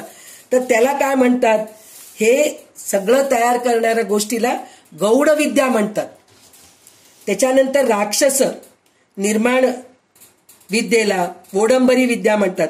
राक्षस लोक सुद्धा असतात ना, जसं आपल्याला ह्याच्यामध्ये मयसभा म्हणून आपण ऐकलेलं आहेत ना महाभारतामध्ये, ज्या हे घर निर्माण करून दिलं, तिथं पाणी आहे असं वाटतं पण पाणी राहत नाही, भिंत आहे म्हणून वाटतं तिथं भिंत राहत नाही, आरसा दिसतंय आपल्याला समोर पण तिथं आरसा राहत नाही. अशा ज्या सगळ्या गोष्टी निर्माण करतात की नाही, हे राक्षसी विद्या आहे ती. तर त्याला काय म्हणतात, वोडंबरी विद्या म्हणतात. पण हे सगळ्याच्या पल्याड, म्हणजे त्याच्या पलीकडे असलेलं जे आहे ते सृष्टी विद्या आहे, ते ब्रह्माने निर्माण केलेलं आहे. तर हे सगळं निर्माण, म्हणजे माणूस सुद्धा निर्माण करतो, पण माणसाला कोण निर्माण केलं, ब्रह्माने. ब्रह्माला कोण निर्माण केलं, भगवंतानी म्हणतो आपण. ते भगवंत कोण आहे, शक्ती आहे. शक्ती काय आहे, वायुरूप आहे. हे सगळं आपल्याला ह्याच्यावरून आपल्याला कळालेलं आहे. तर ब्रह्मदेवाने जाणते व नेणते 2 प्रकारचे प्राणी निर्माण केले. वेद प्रकट करून प्राण्यांना वागण्याचा मार्ग दाखवून दिला. ब्रह्मदेवाने अशा रीतीने प्राणी निर्माण केले. म्हणजे जाणीव आणि नेणीव म्हणजे शहाणे आणि मूर्ख लोकांना ब्रह्मदेवानी निर्माण केले. शहाणे लोक वेद शास्त्र पठण करून ज्ञान करतात, ज्ञान संपादन करतात, विवेकाने वागतात आणि आत्मसाक्षात्कार करून घेतात आणि ब्रह्म काय आहे हे कळून घेतात, स्वस्वरूपाचा अनुभव घेतात, हे सगळं जाणीव करतात. तर एकदा सृष्टी निर्माण झाल्यावर मग शरीरापासून शरीरे जन्म पावली आणि निरनिराळे प्रकार होऊन सृष्टीचा विस्तार वाढला. अशा रीतीने सगळी शरीरे निर्माण झाली. येथे शंकेचे निरसन झाले. सगळी सृष्टी विस्तार पावली. ती कशी यावर विचार केला तर तिच्या विस्ताराचा क्रम प्रत्यक्ष अनुभवाला आला. म्हणजे आता आपल्याला कळालं हे सृष्टी कशी निर्माण झाली हे आपल्याला कळालं. मग नंतर ते विष्णूने कसं सांभाळले, त्याचं प्रतिपालन कसं केले हे पण कळायला पाहिजे. नंतर त्याचं प्रलय कसं होतो हे सुद्धा आपल्याला कळायला पाहिजे. म्हणून आपल्याला या सृष्टीची धर्मस्थापना करणारी माणसे सुद्धा विष्णूचेच अवतार आहेत. म्हणजे धर्मसंस्थापनार्थाय संभवामी युगे युगे म्हणून आणि परित्राणाय साधूना म्हणजे चांगल्यासाठी, म्हणजे विनाशायच दुष्कृता म्हणजे चांगल्या लोकांचं सांभाळ करण्यासाठी, दुष्ट लोकांचा संहार करण्यासाठी म्हणून परत परत मी जन्म घेतो म्हणून म्हणलेले. म्हणजे आता विष्णू जन्म घेतला, आता कल्की जन्माला येणार अजून कितीतरी वर्ष आहे. म्हणजे आता देव नाहीये, विष्णू नाहीयेत का? आहेत. पण ते विष्णू कोण आहेत? म्हणजे चांगलं जे करणारे आहेत ते विष्णू आहेत म्हणून सांगितलेलं. म्हणजे ब्रह्मदेवाने इथं त्यांनी काय सांगितलेलं आहे, या दृष्टीने धर्माची स्थापना करणारे, म्हणजे या धर्माचं स्थापना म्हणजे आपण चांगलं कार्य करणारे जे कोणी आहेत ते सुद्धा विष्णूचंच अवतार समजायला पाहिजे. आपण म्हणतो ना, नाही हो वेळेवर ते देवासारखा आला पाहतो माणूस, ती बाई वेळेवर आली म्हणून म्हणतो ना, तर ते सुद्धा विष्णूच आहेत म्हणून सांगितलेले आहेत. आणि अर्थात जे अभक्त व दुर्जन असतात ते राक्षस समजावं. म्हणजे जे काय राक्षसी वृत्ती आहे बाबा तिची म्हणून म्हणतो ना, ते राक्षस समजावं म्हणून म्हणा. आता जे प्राणी जन्माला येतात त्यांचा नेणिवेने संहार होतो. म्हणजे एकदा जन्माला आल्यानंतर त्याला मृत्यू पाहिजेच. ज्याप्रमाणे मूळ विष्णू रूप जाणीव प्राण्यांचे पालन करतो, त्याचप्रमाणे मूळ रुद्र रूप नेणिवेने प्राण्याचा संहार करतो. म्हणजे रुद्र पण पाहिजे, संहार करण्यासाठी पाहिजे. सर्व प्राण्यांच्या शरीरामधील रुद्र ज्यावेळी खळवळतो त्यावेळी सारी सृष्टी नाश पावते. म्हणजे जे म्हणतात ना, आता कल्की केव्हा जन्माला येणार आहे हे पूर्ण, म्हणजे ह्या सृष्टीमध्ये सगळं घाणेरडे लोक जेव्हा होतात, त्यांची बुद्धी भ्रष्ट झालेली असते, तेव्हा परत कल्की जन्माला येणार आहे. म्हणजे भगवान विष्णूच परत कल्की म्हणून जन्माला येणार आहे आणि तिथं पुन्हा धर्मसंस्थापन करणार आहेत म्हणून सांगितलेत. तर त्या संहाराच्या प्रसंगी सगळे विश्व जळून जाते. उत्पत्ती स्थिती संहार याचे विवेचन याप्रमाणे सांगून झाले. श्रोत्याने पुढे लक्ष देऊन ऐकावे. कल्पांती जो संहार घडतो तो पुढील समासामध्ये सांगावयाचा आहे. म्हणजे पुढच्या समासामध्ये आपल्याला प्रळय काय आहे हे आपल्याला बघायचंय.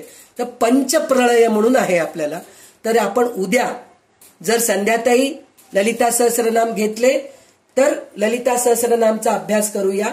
जर संध्याताईंना वेळ नाही, जमलं नाही, तर परत आपण दासबोधच घेऊया. तर उद्या आपण पंचप्रळय काय आहे, म्हणजे आपण सृष्टी बघितलो, स्थिती तर माहीतच आहे आपल्याला, प्रळय काय आहे हे सुद्धा आपल्याला बघायचं आहे.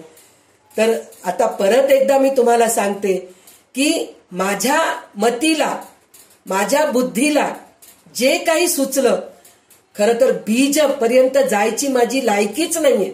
खरं काय बीज आहे हे कळून घेणं म्हणलं तर खूप अभ्यास करायला पाहिजे. पण ते सांगायचं मी धाडस केले. म्हणजे ते परत तेच उदाहरण आहे, टिटवीने सागराचं पाणी प्यावं जसं धाडस केली तसं मी हे धाडस करतेय. म्हणजे ह्या शक्तीबद्दल मी वर्णन करू शकत नाही, पण मी थोडंसं प्रयत्न केले ह्या शक्तीचं वर्णन करायचं.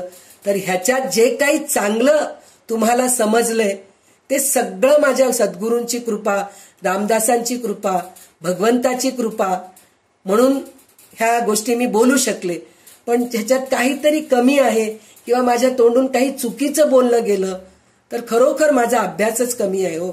मी त्या लायकीचीच नाहीये की इतकं अभ्यास करून मी पुष्कळ काही बोलू शकते, एवढ्या मी लायकीची नाहीये. पण तुम्ही सगळेजण जे आहेत ना, माझ्या मैत्रिणी म्हणा, जे सगळे आहात, तुम्ही सगळेजणी खरोखर मनापासून या सगळ्या गोष्टी ऐकतात, म्हणून मला अभ्यास करायचं इच्छा निर्माण होते. म्हणजे इच्छा म्हणजे वायुरूपानेच हे होतं म्हणल्यासारखं. तर त्याच्यासाठी म्हणून जे काही चांगलं आहे ते तुम्ही घ्या आणि जे काही वाईट आहे ते माझ्याकडेच परत पाठवून द्या. एवढं म्हणून मी आज इथं थांबते आणि कल्याणकरी रामराया म्हणून आपण इथं थांबूया. जय जय रघुवीर समर्थ. कल्याणकरी रामराया जनहित विवरी, कल्याणकरी रामराया.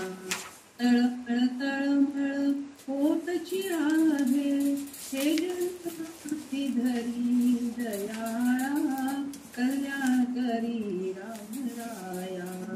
अपराधी जन सुखतची गेले तुझा तुझी सावरी दयाळा, कल्याणकरी रामराया.